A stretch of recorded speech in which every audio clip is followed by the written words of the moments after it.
सर्वांचं स्वागत। आणि आता हे अथश्रीकर मालिकातील नवीन चेहरा आज आहे, पण तो चेहरा तुम्हा सगळ्यांच्या ओळखीचा आहे। पण आज जो चेहरा आपल्याला दिसणार आहे, आतापर्यंत आपण त्यांना गायक म्हणून ओळखत होतो आणि त्यांनी अल्प काळामध्ये इथे अथश्रीमध्ये पॉप्युलरिटी खूप मिळवलेली आहे। तर असे हे आपले मिलिंद हस्तक आजचे आपले पाहुणे। त्यांच्या गायकीबद्दल सगळं माहिती आहे, गायकीबद्दल सगळ्यांना माहिती आहे, पण आज आपण एक दुसरा त्यांचा पैलू पाहणार आहोत। तो एक कणखर नौसेना इंडियन नेव्हीचे ऑफिसर म्हणून आपण आज त्यांच्याशी गप्पा मारणार आहोत। तर मी श्री मिलिंद हस्तक यांना स्टेजवर यायची विनंती करतो आणि सगळ्यांना विनंती करतो की जोरदार टाळ्या व्हायला पाहिजे।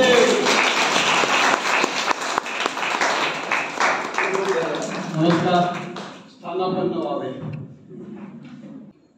तर कमांडर, पहिला प्रश्न असा आहे, इंडियामध्ये जायचं कसं ठरवलं?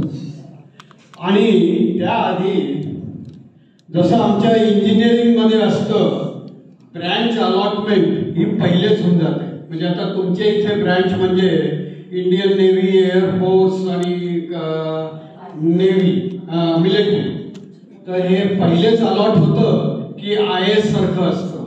ते जरा पहिले सांगा आणि मग आपण कसे तुम्ही NDA वर गेला ते आपण बोलूया। थँक्यू।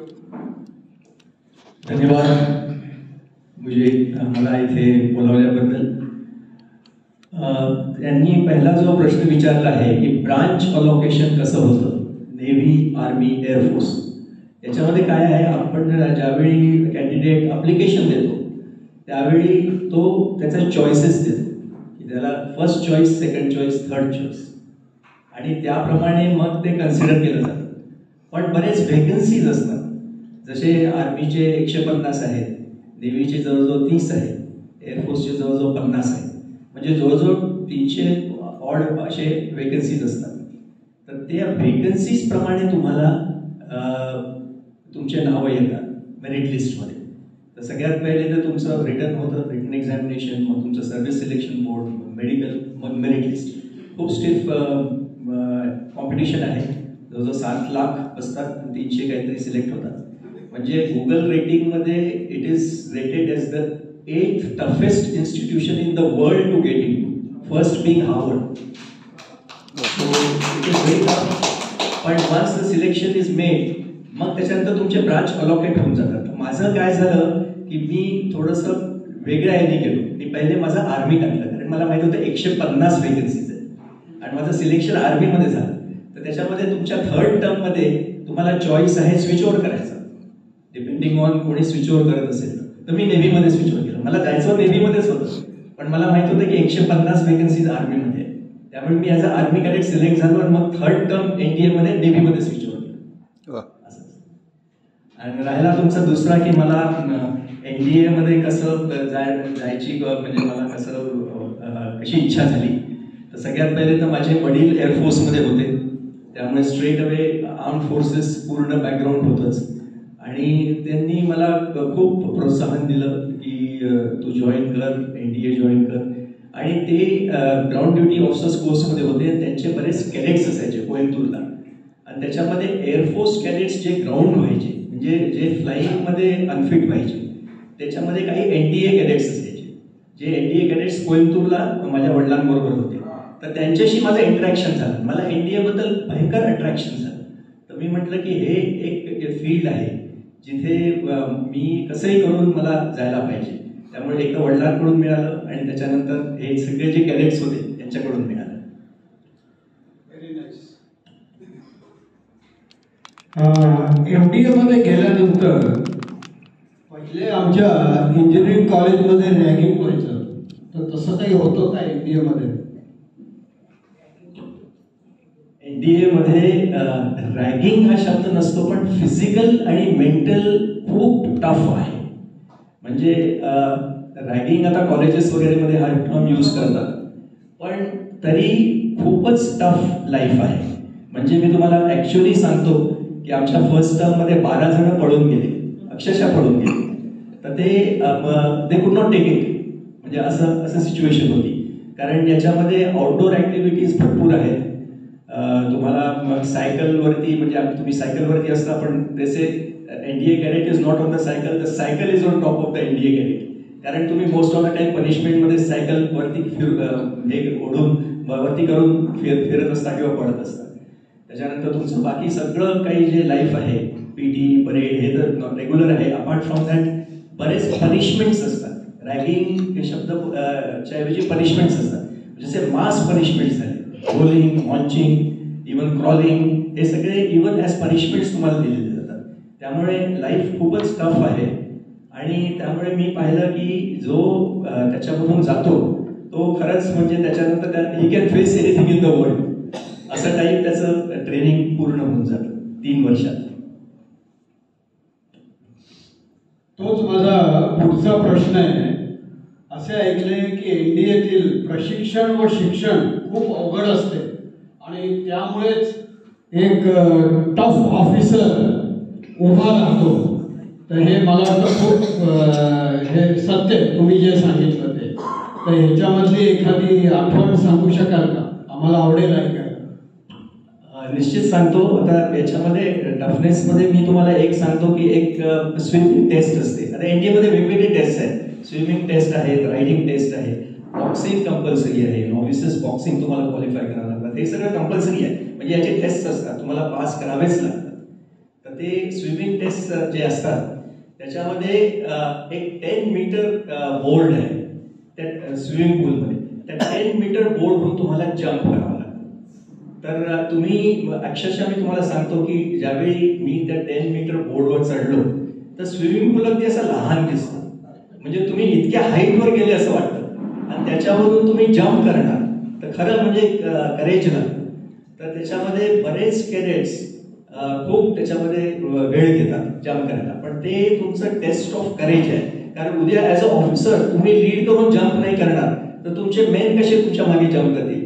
तुम्ही जर घाबरून मागे राहाल तर कसे जम्प कराल. तर हे इंटरेस्टिंग एक अनुभव आहे की 3 कॅडेट्स होते जे वरती 10 मीटर बोर्डवर चढले. त्यांचा डिव्हिजनल ऑफिसर खाली होता पाहत की आता हे जम्प करतील.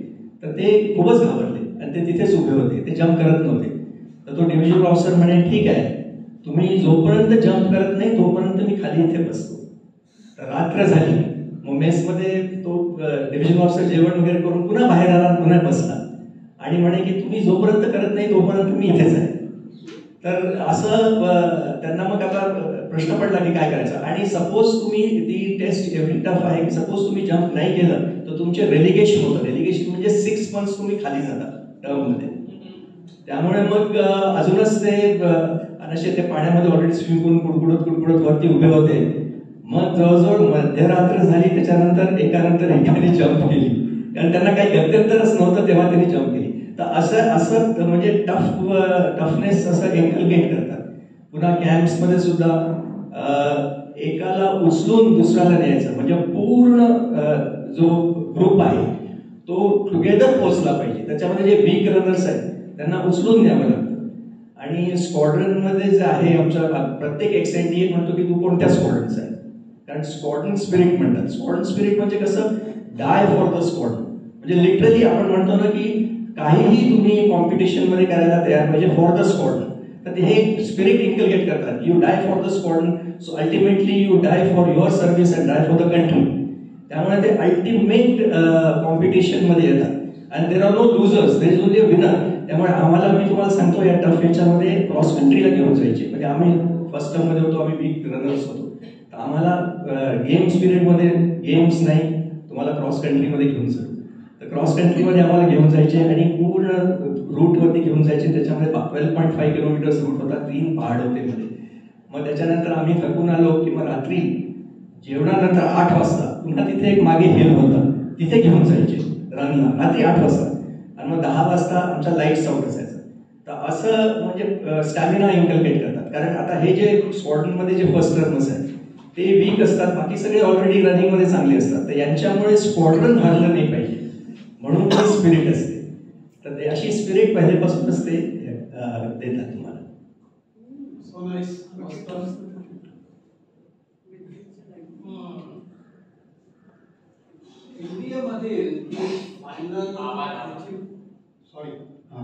इंडियामध्ये जेव्हा ग्रॅज्युएशन होतं आणि त्याची जी फायनल परेड जी होते तर त्याचा काही अनुभव सांगाल का? कारण की आजकालचं काय KG मध्ये मुलगा पास झाला तरी त्याची प्रोसेशन निघतं, पण पहिले तयारी असं नव्हतं.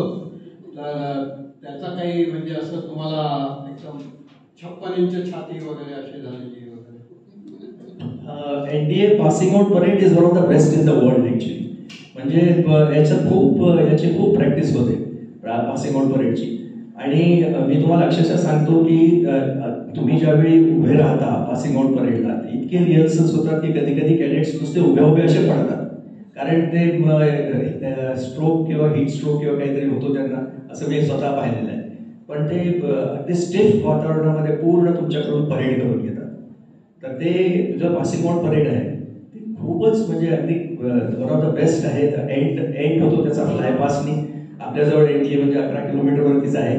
आणि मी हे सांगू इच्छितो की NDA अल्युमिनाय असल्यामुळे मी चेक केलं, आता 30 नोव्हेंबरला NDA पासिंग आउट परेड आहे. आणि मी आणि स्मिता एक मोठा फॉर्म आहे, त्याच्यामध्ये बरेच काही डॉक्युमेंटेशन आहे, सगळं मी भरलं आणि पाठवलं. आणि त्याच्यामध्ये मी पाहिलं की दुसरे अटेंड करू शकतात. त्याच्यामध्ये ते दुसरे अटेंड करणारे फक्त schools, colleges and educational institutions आहेत, ज्यांना तुम्ही बोलवू शकता. त्यामुळे पण तरी मी प्रयत्नात आहे, मी कमांडरच्या टचमध्ये आहे की आपली एक व्हिजिट अथश्रीची NDAला करायची माझी इच्छा आहे. आणि मी कमांडरशी बोललोही आहे. आणि तो म्हणे फक्त रविवार तुम्ही ऑर्गनाईज करा. तर आपण एक रविवार असं पाहू की कोण व्हॉलेंटियर्स आहेत, बस ऑर्गनाईज करू आणि ते मी ऑर्गनाईज करू शकतो, जस्ट अ व्हिजिट. पण पासिंग आउट परेडचं it may not be possible. आणि दुसरा मी इंटरेस्टिंग एक्सपिरियन्स मी माझ्यामधून निघून गेला, रायडिंगचा आहे. रायडिंगमध्ये मला आठवतं की आम्ही ज्यावेळी जायचो पळत रायडिंग ड्रेसमध्ये, म्हणजे आमचं पिठ हॅट हे सगळं असं रायडिंग ड्रिंक होता, त्याच्यामध्ये पळत जाऊन ज्यावेळी आम्ही हॉर्स पकडायचो तर आमच्या वेळी एक गुलाब नावाचा घोडा होता. तो खूपच नोटोरियस होता. म्हणजे ज्याला गुलाब मिळाला तो पडलाच समजा, अगदी असं. तर आम्ही पळत जाऊन घोडे घ्यायचो, जो लास्ट तिथे पोहोचायचा त्याला गुलाब मिळायचा. आणि तो म्हणजे मग त्याचं आणि इतके रायडिंग टफ असायचं, कारण आम्हाला क्रॉस कंट्री कुठे घेऊन जायचे, आमचे लेन जम्प्स असायचे, बरंच टफ म्हणजे वातावरणामधून रायडिंग केलं आहे मी. मला अजून माझा एक इन्सिडेंट आठवतो की मी असं रायडिंग करता मी असं एका साईडला गेलो आणि माझं जे स्टेरअप आहे, माझं जे हॉर्स शू आहे तो तर स्टेरअपमध्ये अडकला आणि मला हॉर्स असा फरफटत नाही होता जमिनीवरून. तर तेवढ्या त्या जो इन्स्ट्रक्टर होता त्याला लक्षात आलं की अरे हा ओढत घेऊन चाललाय. तर तो आपला घोडा फास्ट घेऊन आला, काहीतरी जोरात कमांड दिला आणि तो घोडा अगदी अशा वेलीच्या क्लिफच्या थांबला आणि मला उचललं. तर असे बरेच इन्सिडेंट्स असतात. तुम्हाला फ्रँकली सांगतो, म्हणजे जिथे फ्रॅक्चर्स होतात आणि मेडिकल कॅटेगरीज होतात. हॉर्स रायडिंग आणि एक लेन जम्प म्हणून एक टेस्ट आहे, त्याच्यामध्ये असे ऑब्स्टिकल्स असतात. ती लेन जम्प 4th टर्म NDAमध्ये पास करावी लागते. त्याच्यामध्ये तुम्हाला घोड्यावरती बसून, घोडा तुम्हाला घेऊन जातो पण तुम्हाला बसून राहायचं आहे. घोडा ऑलरेडी ट्रेन्ड आहे, तो तुम्हाला बरोबर त्या याच्यावरून घेऊन जातो. पण बऱ्याचदा आपल्याला असं वाटतं की आपण पडू की काय, कारण प्रत्येक याच्यामध्ये तो जम्प करतो त्यावेळी तुम्हाला खूप केअरफुल राहावं लागतं. ते लेन जम्प टेस्ट आहे, असे बरेच हॉर्स रायडिंगचे टेस्ट आहेत. खूप इंटरेस्टिंग अनुभव आहे. थँक्यू. तुम्ही आम्हाला इंडियामध्ये घेऊन जाणार आहे तर वाहन अलाउड आहे का? नाही तर म्हणाल की पडत जायचं. नाही, त्याचं काय वाहनाचं सिक्युरिटी क्लिअरन्स घ्यावं लागतं. आता मी एकदा शिवाला घेऊन गेलो होतो NDAला. तर मी शिवाचं पूर्ण आधार कार्ड हे सगळं केलं. शिवाला आतमध्ये बोलावलं, त्याला सांगितलं की इथे स्पीड लिमिट आहे, हे सगळं सांगितलं. मग ते असे ड्रायव्हर्स जे क्लिअर होतात विथ त्यांचं लायसन्स वगैरे ठेवलं जातं तिथे. तर असं एक आपण देता येईल, आपल्याला काही प्रॉब्लेम नाही, असं आपण एक ऑर्गनाईज करू शकतो. Thank you. We are looking forward for that Sunday. आता तुम्ही म्हणाला होता की तुम्ही काही प्रेझेंटेशन कंपाईल केलंय NDA वर, तर ते जरा आपण पाहूया का? हो जरूर. की नॅशनल डिफेन्स अकॅडमी म्हणजे आधी देहरादूनला जॉईंट सर्व्हिसेस विंग म्हणून होतं आणि जॉईंट सर्व्हिसेस विंगमध्ये एक 9 कोर्सेस झाल्यानंतर 10वा कोर्स NDAला शिफ्ट झाला. 1947 मध्ये ते तिथे होतं म्हणजे इंडिपेंडन्स नंतर. आणि त्याच्यानंतर एक जनरल ऑकिनलेक म्हणून एक आर्मीचा सिनियर ऑफिसर होता, ज्याला एक ऑकिनलेक रिपोर्ट म्हणून करायचा होता. आणि सुदान गव्हर्नमेंटनी अबाउट 1 लाख पाऊंड्स इंडियन गव्हर्नमेंटला डोनेट केलं. तर त्यावेळी 1 लाख पाऊंड्समध्ये 70,000 आपल्याकडे आले आणि 30,000 पाऊंड्स वेंट टू पाकिस्तान. तर हे 70,000 पाऊंड्समध्ये काय करायचं? तर गव्हर्नमेंटमध्ये हे ऑकिनलेक रिपोर्टनी पाठवलं की आपण एक अकॅडमी एस्टॅब्लिश करू.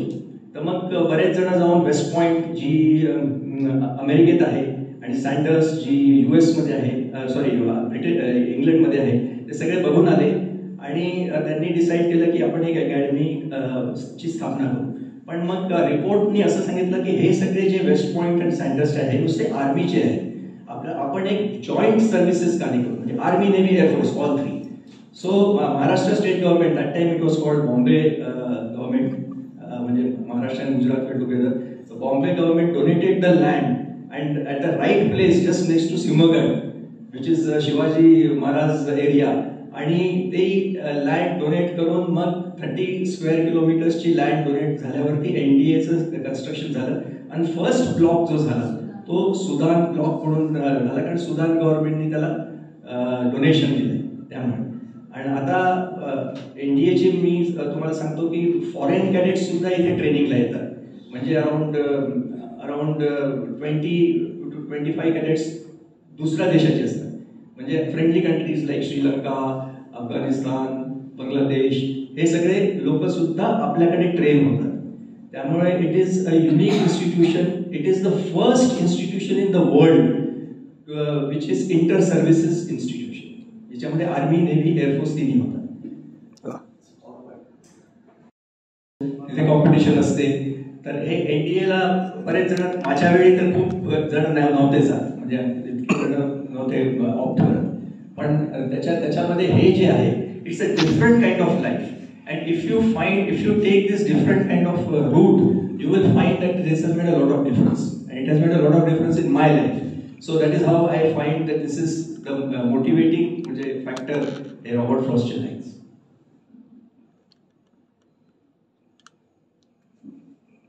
नेक्स्ट मी माझा हा ब्ल्यू पेट्रोल युनिफॉर्म मध्ये, just for your information, 2 ceremonial uniforms असतात. एक ब्ल्यू पेट्रोल आहे तो विंटर मध्ये असतो आणि एक व्हाईट पेट्रोल आहे तो समर मध्ये असतो. हे 2 युनिफॉर्म्स असतात. आणि दुसरं सांगायचं म्हणजे आमच्या फॅमिलीमध्ये आम्ही आर्मी, नेव्ही, एअरफोर्स तिन्हीमध्ये आमचे नातलग आहेत. म्हणजे माझे वडील एअरफोर्समध्ये होतेच आणि माझे काका एमर्जन्सी कमिशन म्हणून आर्मीमध्ये होतो आणि मी नेव्हीमध्ये होतो. आणि इंटरेस्टिंग गोष्ट सांगायची म्हणजे आम्ही तिघेही मेडिकल ग्राउंड्समध्ये आम्ही सोडलं. माझ्या वडिलांना वर्टिगो झाला आणि त्यांनी 26 इयर्स करून विंग कमांडर म्हणून त्यांनी रिटायरमेंट घेतली. माझे काका 5 इयर्सच होते एमर्जन्सी कमिशन, त्याच्यानंतर त्यांना हार्ट मर्मर डिटेक्ट झाला आणि त्यामुळे त्यांना आर्मी सोडावं लागलं. आणि मी 20 इयर्स म्हणजे 3 इयर्स काउंट NDA काउंट करून 23 इयर्स होतो. आणि मी जहाजावर पडलो आणि माझं नी कॅप ब्रेक झाली आणि मी परमनंट कॅटेगरी झालो. मग माझे प्रमोशन्स इफेक्ट झाले. प्रमोशन्स इफेक्ट झाल्यावरती मी एक्झाम करून मर्चंट नेव्हीमध्ये गेलो. तर असे तिघांची असे सिमिलर हे आहेत, तिन्ही आर्म फोर्सेसचे लोक आहेत. हा जो आहे हा युनिफॉर्म, असे जवळजवळ 15 युनिफॉर्म्स असतात NDA मध्ये, 1-2 नाही, सगळे इश्यू होतात. त्याच्यामध्ये हा विंटर सेरेमोनियल युनिफॉर्म होता, याला blue patrol. Passing out parade जी विंटरची होते ती या युनिफॉर्म मध्ये होते आणि जी समरची होते ती व्हाईट पेट्रोल मध्ये होते. माझी व्हाईट पेट्रोल मध्ये झाली. मेंटेन कशी काय करतात 28? हो, मेंटेनन्स हा इंटरेस्टिंग. आता NDA मध्ये मेंटेनन्स ऑफ युनिफॉर्म वरती खूप भर दिला जातो. म्हणजे तुम्हाला right down from shoe polish to Brasso buttons to tight बेल्टचा बकलचा ब्रासो, तुमच्या शूजमध्ये जे लेसेस आहे त्याच्यामध्ये ट्विस्ट नसली पाहिजे, तुमचा बेल्ट टाईट असला पाहिजे.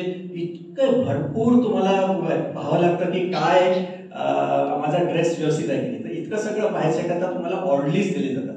म्हणजे फक्त तुमचे युनिफॉर्म करता, बाकी ते काहीच काम नाही करणार, पण ते तुमचा युनिफॉर्म व्यवस्थित करून देतील. तसे 6-7 कॅडेट्सला एक ऑर्डली असतो, तर तो तुमचा वॉशिंग आणि हे युनिफॉर्म्स अँड ड्रेसिंग आणि शू पॉलिशिंग आणि ब्रासो हे करतो. पण तुम्हाला अल्टिमेटली तुम्हीच रिस्पॉन्सिबल आहात. जर तुम्ही व्यवस्थित नाही केलं तर तुम्हाला पनिशमेंट तुम्हालाच मिळेल. ऑर्डली तर नुसता हातवरती करेल असं आहे. तो कोट वगैरे घालून देतो. हो, तो कोट घालून देतो. इनफॅक्ट तो तुमचे जे शॉर्ट्स आहेत ते तुम्हाला टाईट करायचे असतात. ते शॉर्ट्स आपण घालतो ते टाईट असले पाहिजे, म्हणजे तुमचा शर्ट मध्ये काही रिंकल्स नसले पाहिजे. म्हणून तो काय करतो की तुम्ही उभे राहता, हे करून तुमचे शर्ट खालून ओढतो आणि तुम्ही मग ते शॉर्ट घालून तुम्ही बेल्ट टाईट करता आणि मग ते टाईट केल्यावर तुमचं एकदम सगळं टाईट असतं आणि तुमच्या बेल्ट आणि तुमच्या बॉडीमध्ये बिलकुल अंतर नाहीतर मग ते असे बेल्ट ओढून तुम्हाला हे करतात. बेल्ट तुमचा का असा टाईट, त्यामुळे बेल्ट अगदी टाईट पाहिजे. बेल्ट आणि बॉडीमध्ये काही अंतर नको. बेल्ट आणि बॉडीमध्ये काही अंतर नको. म्हणजे पोटाचा साईज फिक्स पाहिजे. पोटाचा साईज ऑलरेडी कमी असतो तुमच्या फिजिकल रॅगिंगमध्ये. आणि दुसरी एक इंटरेस्टिंग गोष्ट सांगायची म्हणजे कॅडेट्स मेस. ही एक खूप इंटरेस्टिंग गोष्ट आहे की कॅडेट्स मेसमध्ये 1500 म्हणजे जे काही हे पूर्ण एनडीएचे जे कॅडेट्स आहेत, म्हणजे जवळजवळ 2000 कॅडेट्स जे आहेत एकाच वेळी ब्रेकफास्ट घेतात. मोठी कॅडेट्स मेस आहे आणि सगळं तुम्हाला आउटडोर वगैरे करून धावत पडत जाऊन तुम्हाला तयार होऊन तुमच्या क्लासेस असतात त्याच्याकडे तयार होऊन मग ब्रेकफास्टला जावं लागतं. तुम्हाला जस्ट अबाउट 15 मिनिटं मिळतात. त्याच्यामध्ये सगळेच तुम्हाला सर्व होतो ब्रेकफास्ट टेबलवर. त्याच्यामध्ये ऑरेंज, एग्स, टोस्ट, बटर वगैरे सगळं काही आणि कॉफी, टी हे सगळं घेऊन आणि ते 6-6, 7-7 टोस्ट कॅडेट्स घेतात आणि ते इतकं छान फास्ट सर्व्हिस आहे, तुम्हाला पाहण्यासारखी आहे ती मेस. आणि तिथे मात्र तुमचे मॅनर्स अगदी परफेक्ट पाहिजे, टेबल मॅनर्स. म्हणजे तुम्हाला सपोज एखादा जण टेबल मॅनर्स मध्ये थोडंसं काही गडबड करेल तर ते त्याची प्लेस मिसिंग दिसेल, म्हणजे तो टेबलच्या खाली रोलिंग करतोय, अशी स्टेट असते. त्यामुळे तुम्हाला इतकं स्ट्रिक्ट डिसिप्लिन म्हणून जावं लागतं. आणि त्या 15 मिनिटात जाऊन तुम्ही ज्यावेळी जाता मेसमध्ये त्यावेळी स्क्वॉडमध्ये मार्च करता. तुम्ही एक तुमचा स्क्वॉड लीडर असतो, तुम्ही असे असतात आणि त्याच्यामध्ये मार्च करत जाता. सायकल सुद्धा स्क्वॉड मध्ये जातात, म्हणजे एक पुढे असतो लीडर आणि एक असे स्क्वॉड्स बनतातच जातात.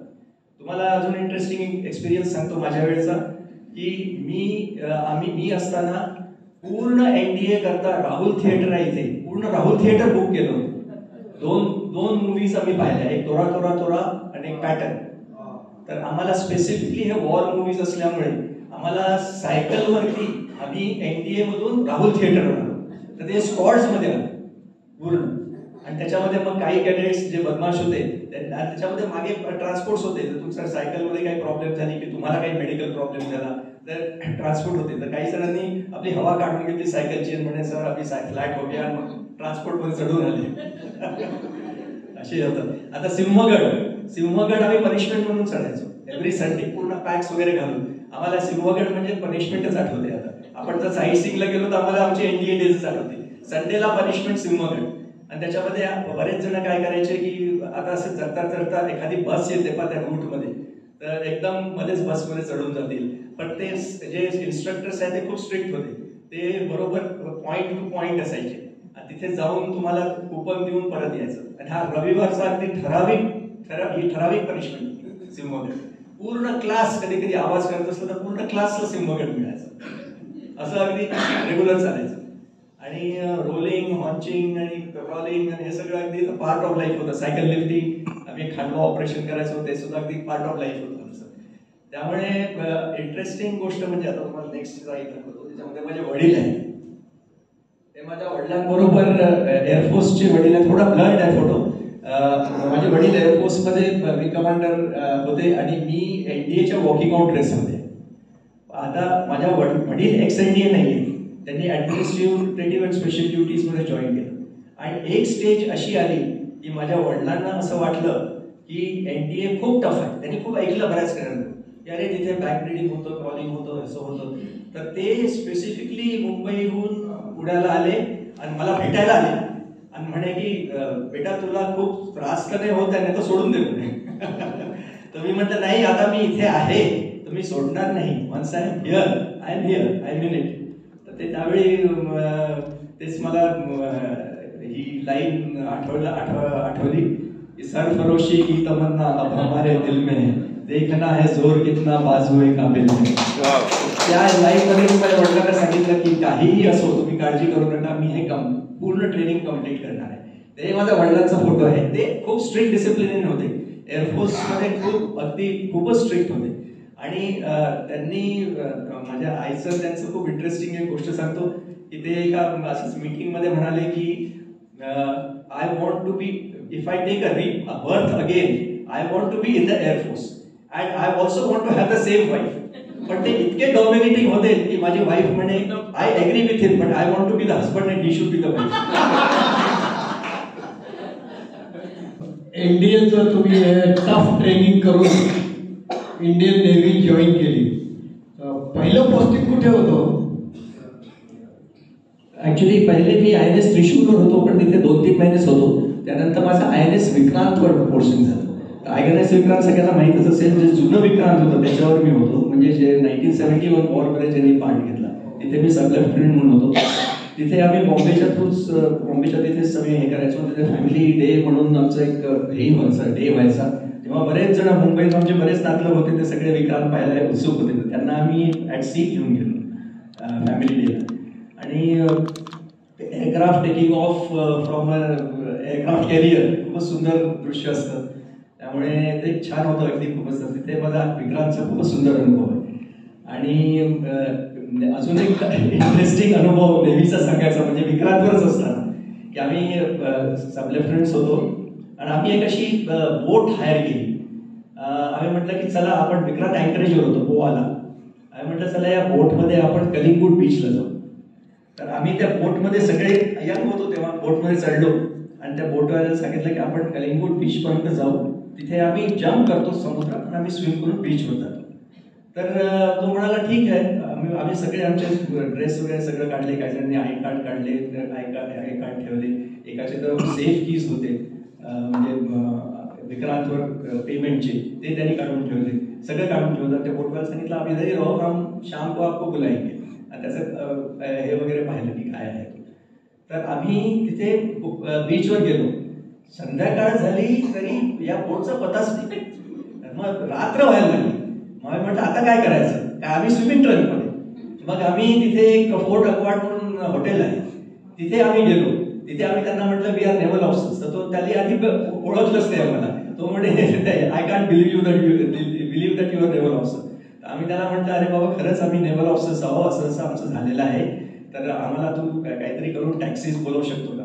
त्यांनी टॅक्सी बोलवली. आम्ही स्विमिंग ट्रकमध्ये टॅक्सीमध्ये चढलो आणि तिथून आम्ही ते INS हंसा म्हणून एक बेस आहे तिथे गेलो. तिथे आम्ही आपापले फ्रेंड्स पकडले.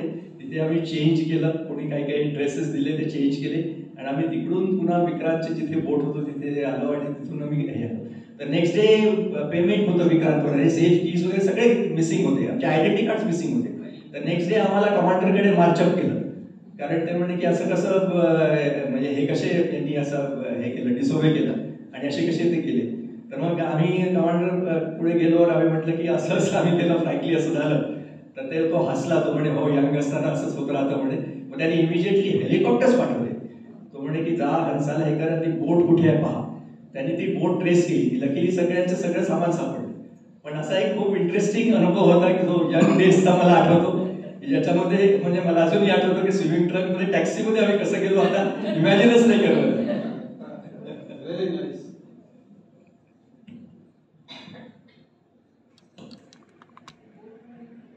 तुम्ही आता शिपमध्ये गेला म्हणजे असं जावं लागतं ह्याच्यामध्ये, तर कसा काय अनुभव वाटला? कारण की काय जमीन नाही, काय नाही, सगळीकडे पाणी आणि समवट डिफरंट एन्व्हायरमेंट. तर त्याच्याशी कॅचअप व्हायला काही त्रास झाला का? शिपमध्ये त्रास होतो डेफिनेटली, सी सिकनेसचा त्रास होतो. पण याच्यामध्ये काय आहे की तुम्ही जर रिकामा पोटी राहिला तर तुम्हाला जास्ती त्रास होतो. त्यामुळे आम्हाला त्या आधीच ट्रेनिंग दिलं की तुम्ही रिकामा पोटी नका राहू, तुम्ही वरती डेकवरती या, आतमध्ये कॅबिनमध्ये जाऊन झोपू नका असं वगैरे. आणि शिपमध्ये काय, जितकी छोटी शिप तितकं सी सिकनेस जास्ती. म्हणजे विक्रांतवर सी सिकनेस कमी होईल, कारण विक्रांत खूप मोठी जहाज आहे, त्याचं रोलिंग अँड पिचिंग अगदी ग्रॅज्युअल राहतं. पण छोटं जर मिसाईल बोट तुम्ही पाहिलं तर मिसाईल बोटवरती इतकं म्हणजे ते फास्ट रोलिंग अँड पिचिंग होतं की एक दिवसाच्या सेलिंगमध्ये 80% मिसाईल बोटचे क्रू सी सिक होतात आणि ते वॉमिट करायला लागतात. आणि काही जण तर वॉमिट म्हणजे इतकं वॉमिट करतात की त्यांचं ब्लड बाहेर यायला लागतं, इतकं जास्त वॉमिटिंग. आणि त्या सिच्युएशनमध्ये तुम्ही इमॅजिन करा की आम्ही सकाळी सेल होतो आणि आम्ही मिसाईल फायरिंग करून परत येतो. त्या सिच्युएशनमध्ये आम्हाला सगळं धीर ठेवावं लागतो, कारण सगळेच सी सिकनेसमध्ये म्हणजे कोण आहे कोण नाही काहीच सांगता नाही येत. पण एक जर असला तर दुसरा तिथे थांबवतो, हा पळत जातो, मग दुसरा थांबतो, असं करत करत ती मिसाईल फायर करून देतो. त्यामुळे आपल्याला असं वाटतं पण लाईफ इतकं सिम्पल नाही आहे. पण लोक काय समजतात की आर्मीचं लाईफ टफ आहे, नेव्हीमध्ये खूप खुशी लाईफ आहे. पण आता तुम्ही हे इमॅजिन करा की सी सिकनेस मधून किती टफ जातं. पण ग्रॅज्युअली तुम्हाला सवय होते. आता काय होतं की पुष्कळ तुम्ही सेलिंग केलं की मग तुम्हाला सवय होते की सी सिकनेस मध्ये काही तुम्हाला असं वाटत नाही की काही सी सिक होते. आता माझं तर 20 वर्ष इंडियन नेव्ही आणि 15 वर्ष पुन्हा मर्चंट नेव्ही, त्यामुळे मग ते सी सिकनेसला मला काही इश्यू नाही झाला. पण काही जण पहिल्यापासूनच त्यांना सी सिक होत नाही, असेही लोक आहेत. हा एक इश्यू आहे. म्हणजे आम्हाला आतापर्यंत कल्पना असं होतं की मिसाईल सगळे शिप पूर्ण सोडतात, तर हे लहान बोट घेतात, त्याच्यामध्ये मिसाईल ठेवतात, बॅलन्स करून मग तो टार्गेटवर ठेवायचा, असं काही आहे का? हो, हे खूप इंटरेस्टिंग आहे. आता आम्ही ज्यावेळी मिसाईल बोटवरती, मी मिसाईल गनरी ऑफिसर होतो, तर मिसाईल्स काय आहेत ते missiles fire and forget missiles आहेत. म्हणजे मिसाईल बोट मिसाईल्स घेऊन जाते, 4 मिसाईल्स असतात आणि बाकीचे शिप्स म्हणजे पूर्ण मिसाईल फायरिंग म्हणजे बाकीचे शिप्स इन्व्हॉल्ड असतात. ते रेंज क्लिअरन्स करतात, कोणी मध्ये यायला नाही मिसाईलच्या मध्ये. त्यामुळे ते पूर्ण शिप्स असे लागलेले असतात दोन्ही साईडला आणि ते त्यांच्या एरिया रेडारमध्ये पाहत असतात की कोणी शिपमध्ये येत नाहीये आणि ते क्लिअरन्स देतात. आणि एक टार्गेट आधीच स्टो करून टार्गेट जमिनीमध्ये अँकर करून ठेवलेलं असतं, तर ते टार्गेट ऑलरेडी असतं आणि मग मिसाईल बोट जातं आणि प्रॅक्टिस मिसाईल फायरिंग म्हणून हे मिसाईल फायर करतात. मिसाईल फायर केल्यावरती मिसाईलचा इनिशियली एक बूस्टर म्हणून आहे, तो बूस्टर त्याला घेऊन जातो वरती आणि मग बूस्टर पडतो आणि मग मिसाईल बोटमध्ये ऑटो पायलट आहे, तो टेक ओव्हर करतो. म्हणजे missile boat now missile is now independent of the ship. Missile त्या ऑटो पायलटनी जातो आणि मग डिस्टन्स गेल्यानंतर मिसाईलचा रेडार सुरू होतो आणि मिसाईलच्या रेडारवरती मोमेंट त्याला 7-8 एकोसचे स्ट्रॉंग येतात, तर तो स्ट्रेट अवे मिसाईलला त्याच्यावरती घेऊन जातो. तर असं ते पूर्ण प्रॅक्टिस आपण टार्गेटवरती करतो. तर ते थोडंसं सगळ्यांना केअरफुल राहावं लागतं, कारण मिसाईल फायरिंग आहे आणि कुठे कुणाला शिपवरती नाही गेलं पाहिजे म्हणून पूर्ण ऑर्डर्स इश्यू होतात आणि सगळं असं प्रॅक्टिस होतात. पुन्हा कोणी मिसाईल सपोज फायर केलं तर त्या मिसाईलवरती कसं शूट डाऊन करायचं याची एक्सरसाइज असतात. सरफेस टू एअर मिसाईल्स असतात शिपमध्ये, ते फायर केले की ते मिसाईल शूट डाऊन होतं. त्याच्यामध्ये सी स्किनिंग मिसाईल्स असतात, म्हणजे जे तुमच्या रेडारवरतीच येत नाही, अलॉंग विथ द सी एको ते दिसत नाही, तर असे मग ते सुरू झाले हार्पून्स वगैरे. त्याच्यामध्ये तुम्हाला डिटेक्शन खूप कठीण झालं. तर हे सगळे एक्सरसाइजेस सुरू असतात. म्हणजे we are although there is no war, still we are all the time ते म्हणतात the more you sweat in peace the less you bleed in war. We are sweating all the time. म्हणजे war आले तर you have to be ready, की आता आपण पूर्णपणे ready पाहिजे की we should be able to conduct this. मिसाईलची रेंज आता तुमच्या वेळेस किती होती? आजकाल तर इंटरकॉन्टिनेंटल मिसाईल्स वगैरे आहे, त्या मिसाईल म्हणजे तुम्ही मॅक्सिमम रेंजवाल्या कितीपर्यंत तुम्ही हँडल केलेले? मी तर 100 किलोमीटर्स म्हणजे 100 नॉट्सपर्यंत हँडल केलं आहे. पण आता 300च्या वरती इव्हन आता जे इंटरकॉन्टिनेंटल बॅलिस्टिक मिसाईल्स सारखे आता सबमरीन लॉन्च बॅलिस्टिक मिसाईल्स आहेत. आणि आपले जे R&D आहे त्यांनी बरेच तुम्ही ऐकले असाल, पृथ्वी, आकाश वगैरे हे सगळे केलेले आहे, ब्रह्मोस. तर हे सगळे जे मिसाईल्स आहेत हे लेटेस्ट मिसाईल्स आहेत आणि आता सगळे नेव्हीमध्ये खूप लेटेस्ट मिसाईल्स मिळालेले आहेत आणि आपलं इंडिजिनियस प्रोडक्शन खूप चांगलं आहे. जसं मोदींनी म्हटलंय की मेक इन इंडिया, सगळं मेक इन इंडिया सुरू आहे.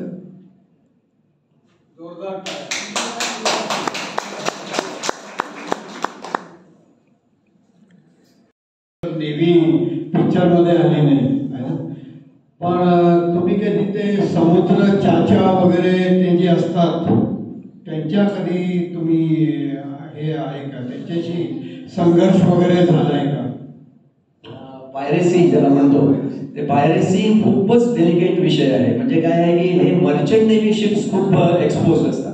कारण इंडियन नेव्ही शिप्सला कोणी घेणार नाही, कारण सगळे वेपन्स असतात, आर्म्स असतात, त्यामुळे काहीच नाही. पण मर्चंट नेव्हीमध्ये आर्म्स नसतात. लेटली मग त्यांनी सुरू केलं की मर्चंट नेव्हीमध्ये एक आर्म्स असे इश्यू करायला सुरुवात केली, कारण हे याचं प्रमाण खूप वाढलं.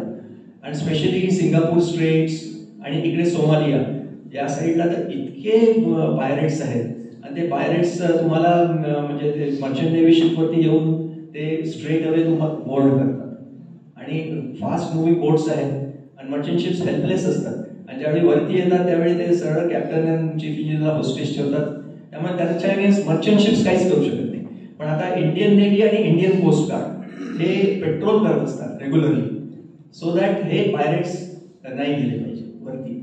आणि आपलं पूर्ण मॅरिटाईम हेही आहे, रिकनेन्सन्स म्हणतात त्याला, पूर्ण रेकी हे असतं की पायरेट्स, पण पायरेट्सला इतका छान पूर्ण इन्फॉर्मेशन असते, त्यांचं पूर्ण नेट आहे, त्यांचं कम्युनिकेशन खूप स्ट्रॉंग आहे आणि ते कसंही करून त्यांना माहीत असतं त्या मर्चंट शिपवर पैसे ठेवले आहे कॅप्टननी आणि त्यांचा कोणाचा पगार होणार आहे ही सगळी माहिती असते. तर मग त्यांना ते पूर्ण माहीत असतं. त्यामुळे एका मर्चंट शिपमध्ये मी टेक ओव्हर करायला गेलो तो कॅप्टन म्हणे मी 2 अकाउंट देतो, म्हणे हे अकाउंट पायरेट्स करत आहे म्हणे, याच्यामध्ये 0 ठेवला आहे आणि हे अकाउंट आपलं ऍक्च्युअल सेफमध्ये. म्हणजे असं तयारी खूप ठेवली. आणि कॅप्टन आणि चीफ इंजिनियर हे सगळ्यात रिस्कमध्ये असतात. पायरेट्स त्यांना होस्टेजच घेऊन जातात म्हणजे मर्चंट शिप्स. त्यामुळे हा इश्यू खूप वाढलेला आहे. पण अँटी पायरेसी मेजर्स आहेत जे त्यांना करावे लागतात. जसे शिप्स फास्ट होतात, एक सॉल्ट वॉटर हे ठेवतात पायरेट्सला वरती चढायला, चढू नाही देत. पहिले चढू नाही दिलं तर मग तुम्ही जिंकले. फास्ट करायचं, झिगझॅग करायचं तुम्ही, ते हे जे फास्ट आहे आपले जे अंडर प्रेशर जे सॉल्ट वॉटर आहे ते त्यांच्यावरती मारायचं. असं सगळं तुमचे गार्ड्स कंटिन्युअसली पेट्रोल करत असतात, लाईट सगळे ऑन ठेवतात. असं सगळे हे अँटी पायरसी मेजर्स आहेत जे ड्रिल्स याचे मर्चंट शिप्समध्ये कंटिन्युअसली होत असतात. पण पायरसी मात्र खूप मोठा इश्यू आहे. म्हणजे या ज्या शेळ्या असतात त्या दोरीच्या असतात की स्टील वगैरे असं असतात? नाही, त्या दोरीच्याच असतात. ते काय करतात, एक ग्रॅपनल असतं, ग्रॅपनल असे फेकतात. ते ग्रॅपनल तुमच्या याच्यावरती हुक ऑन होऊन जातं आणि ते चढतात स्ट्रेट अवे. तर त्यांना ते एक्सपर्ट असतात, ते स्ट्रेट अवे. आणि त्यांचे फास्ट बोट्स असतात. मर्चंट शिप्स त्या मानाने इतके फास्ट नाही आहे, पण इंडियन नेव्हल शिप्स फास्ट असतात. पण मर्चंट शिप्स 12-13 नॉट्स जास्ती फास्ट नाही. लोड जास्त असतात. ते कधी कधी ते लोडेड असले तर त्यांचं फ्री बोर्ड आम्ही म्हणतो, म्हणजे ते जर पाण्यातून डेक पर्यंतचा एरिया कमी असतो तर ते इझिली चढू शकतात. ते समजा ओपन वॉटरमध्ये स्विमिंग वगैरे केलेलं आहे का तुम्ही? म्हणजे असं खूप आत गेल्यानंतर नाही, स्विमिंग काय करतात का? म्हणजे पहिले मला हो, नाही आम्ही करतो. काय असतं की कधी कधी समुद्रात शिप अँकरेजवर असतं, तर मग अँकरेजवर असलं तर आम्ही काय करतो, असा एक एरिया हे करतो, कॉर्डन ऑफ करतो आणि लोक सी स्विमिंग करतात. सी स्विमिंग बऱ्याचदा करतो आम्ही. आणि sea swimming actually is not very difficult. म्हणजे जे तुमचं जी density of sea salt water असं आहे की तुम्ही खाली जात नाही इझिली, अनलेस काय असतं की तुम्ही ज्यावेळी समुद्रामध्ये तुम्ही कुठेतरी अडकले पाण्यामध्ये असले आणि तुमच्या नाकातोंडात पाणी गेलं तर तुम्ही घाबरता, कारण लाटा असतात, मग तुम्हाला प्रॉब्लेम होतो. पण नाहीतर सी मध्ये नॉर्मल फ्रेश वॉटरपेक्षा खाली इझिली तुम्ही जात नाही, उडत नाही. आणि फ्रेश वॉटरमध्ये तुम्ही इझिली उडता. त्यामुळे सी स्विमिंगचे ते तुम्हाला लेसन्स देतात की कसे तुम्ही प्रोलॉन्ग मध्ये स्टे मध्ये तुम्ही राहू शकता समुद्रात. याचे बरेच ट्रेनिंग होतं. तुम्हाला मंचावर यायचं आहे, तुमचं स्वागत आहे. येस.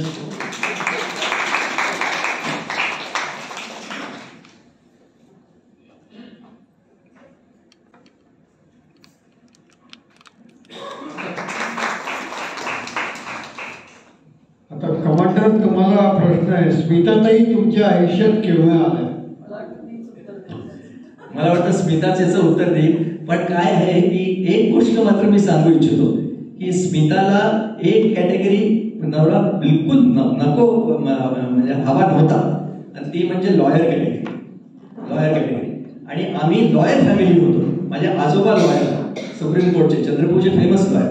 माझे वडील MA करून एअरफोर्समध्ये गेले, आणि माझे काका लॉयर, आता माझा नेव्ह्यू लॉयर. 4 जनरेशन आमचे लॉयरच सुरू आहे. चंद्रपूरचे लॉयर म्हणूनच आम्हाला ओळखतात. असतं म्हणजे लॉयर फॅमिली खूप फेमस. तर माझे आजोबा मला सारखे म्हणत होते की बेटा, माझ्यानंतर तुझे बाबा तर एअरफोर्समध्ये गेले, पण तुला लॉयर व्हायचं, तुला ही गादी चालवायची आहे. तर ते मी त्यांचं न ऐकता मी NDA मध्ये गेलो. त्यांना खूप वाईट वाटलं, पण त्याच्यामुळे मी स्मिताशी लग्न करू शकलो, कारण तिला लॉयर अजिबातच पाहिजे नव्हता, म्हणून मी क्वालिफाय झालं. आता ते बाकीचं तिला हँडओव्हर. कारण कळेल का की स्वतः लॉयर आहे म्हणून कॉम्पिटिशन नको? नाही. मला वाटतं मी आणि मिलिंद दोघांनी आम्ही पाळण्यातच एकमेकाला डोळा मारलेला होता. क्या बात आहे. माझा जन्म नागपूरचा, त्याचा जन्म नागपूरचा, आमचा एकच हॉस्पिटलमध्ये जन्म झालेला आहे. सो आय थिंक आम्ही तेव्हाच डिसाईड केलं होतं की लग्न करायचं. पण तसं माझं आम्ही आत्ते घरी सून आहे, आणि मिलिंदच्या मुंजीमध्ये माझ्या वडिलांनी त्याला म्हटलं होतं की संन्यास घेऊ नकोस, मी मुलगी देईन, आणि आम्ही ते सिरियसली घेतलं. आणि मग बराच म्हणजे मला आठवत नाही, मिलिंदला खूप पाहिलं, कारण त्यांचे पोस्टिंग वेगवेगळ्या जागी असायचे, आम्ही वेगळ्या जागी असायचो. तो म्हणतो की मी तुला बघितलं होतं, पण मला काही आठवत नाही, कारण की आत्या कधी कधी एकटी जायची, त्याच्यामुळे माझी खूप भेट झालेली नव्हती. पण मिलिंद जेव्हा NDA जॉईन करायला आला तेव्हा नागपूरला त्याचा रिझल्ट पाहायला आला होता. तेव्हा I think first time I was in me 9th मध्ये होती, तो 11th मध्ये होता, आणि तेव्हा आमचं लव्ह ॲट फर्स्ट साईट होतं. हा प्रश्न मला तुम्ही पण एकदा विचारला होता की तुमचं लव्ह मॅरेज आहे का? आणि तेव्हा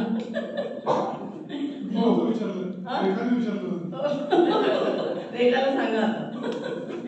तर मग आम्ही म्हणजे हे ठरलं, आम्हाला वाटलं होतं, पण आमच्या दोन्ही फॅमिलीजने आम्हाला सपोर्ट केला होता. So that's how we got married. म्हणजे हे खरं एक उत्तम योग आहे. नाही तर मुंजीमध्ये मामा म्हणतो, पण ते काय मटेरियलाइज काही होत नाही. तर हे झाल्याबद्दल एक जोरदार टाळ्या. मुंजीमध्ये संन्यास तुम्ही धमकी दिली आणि बरोबर इफेक्ट चांगला पडला. बरं, पुढचा प्रश्न असा आहे की नेव्हल वाईफ होता तुम्ही, त्याबद्दल तुमचे काही अनुभव? कारण की नाही म्हटलं तरी महिन्यातनं किंवा वर्षातनं ॲज एक लॉंग ड्युरेशन सुद्धा तुम्ही लांब, तर मुलांचे शिक्षण, त्यानंतर आजारपण, घरचे मोठ्या लोक, तर कसं काय एकदम सांभाळलं की कंबाईंड फॅमिली वगैरे होती? नाही, आम्ही जेव्हा देवीमध्ये म्हणजे लग्न होऊन आलो तेव्हा पहिला प्रश्न होता की आम्हाला घरच नव्हते मिळत. सो आमचं तिथून आम्ही पहिले घर कसं मिळणार आणि एकत्र कसं राहता येणार हाच मोठा प्रश्न होता. तर आम्हाला घर कसं मिळेल म्हणजे आता आपल्याला घर कसं मिळणार, कारण आता बाय द टाइम आम्ही ज्युनियर ऑफिसर, म्हणजे हा ज्युनियर ऑफिसर होता. तर कोणीतरी आम्हाला सांगितलं, अरे हॉस्पिटल में जाओ, लिस्ट देखो, जो डिलीवरी के लिए जा रहे हैं उसको अप्रोच हो, उनको पूछो कि घर हमको मिलेगा क्या. पण ते आणि ॲक्च्युली ते ट्रूथ होतं. आम्ही अश्विनीमध्ये जायचो, तिथे लिस्ट पाहायचो, आणि जे सुट्टीवर जाणारे त्यांना आम्ही भेटायचो. मग ते आम्हाला त्यांचा 2 खोल्या बंद करायचे आणि 1 खोली आणि किचन आम्हाला मिळायचं. मग ते सांगायचे आम्ही 15 डेज में आ रहे हैं. तर आम्हाला 15 दिवस घर मिळाल्याचा आनंद व्हायचा. आमच्याजवळ फक्त 2 ट्रंक्स आणि 1 सुटकेस असायचं. एकामध्ये तेव्हा सिलेंडर मिळतच नव्हते, त्याच्यामुळे एकाच्यात स्टोव्ह आणि आपली भांडी आणि एकाच्यात कपडे, एवढं घेऊनच आम्ही फिरायचो. आणि मोस्ट ऑफ द टाइम 15 ते 20 दिवसात आम्ही मिलिंदचे जेवढे फ्रेंड्स होते, जेव्हा आमचे सगळ्यांचे एकत्रच होते की ऑलमोस्ट लग्न झाली होती कोर्समेट्सची, तर आम्ही सगळे पॅसेजमध्ये भेटायचो. आज तुम कौन से घर में जा रहे हो, आज हम इधर जा रहे हैं, आज हम उधर जा रहे हैं. सो आम्हाला कधी घराचं आणि आमचं लागलीच सकाळी आम्ही शिफ्ट झालं की संध्याकाळपर्यंत आमचं घर लागून आमच्या पार्ट्या सुरू, आमचं येणं जाणं सुरू, असं सगळं छान सुरू राहायचं. मला सवय झाली होती त्याची, म्हणजे असं वाटत नव्हतं की काही नाही आहे आपल्याजवळ. हा ॲक्च्युली सर्व्हिसेसचं मला अट्रॅक्शन पण होतं, की ते लाईफचं पण मला अट्रॅक्शन होतं. आणि बऱ्याच गोष्टी मला एक सांगावंसं वाटतं की मी अगदी साध्या फॅमिलीतून आलेली होती. मिलिंदचं सगळं फोर्सेस बॅकग्राऊंड होतं, माझं अगदी बाळगोदी वातावरण होतं. पण मिलिंदनी मला इच अँड एव्हरीथिंग छान शिकवली की मॅनर्स, कुठे काय करायचं. माझ्या सासऱ्यांनी पण मला सांगितलं होतं की कुठल्या गोष्टीत नाही म्हणायचं, कुठे फूट डाऊन करायचा.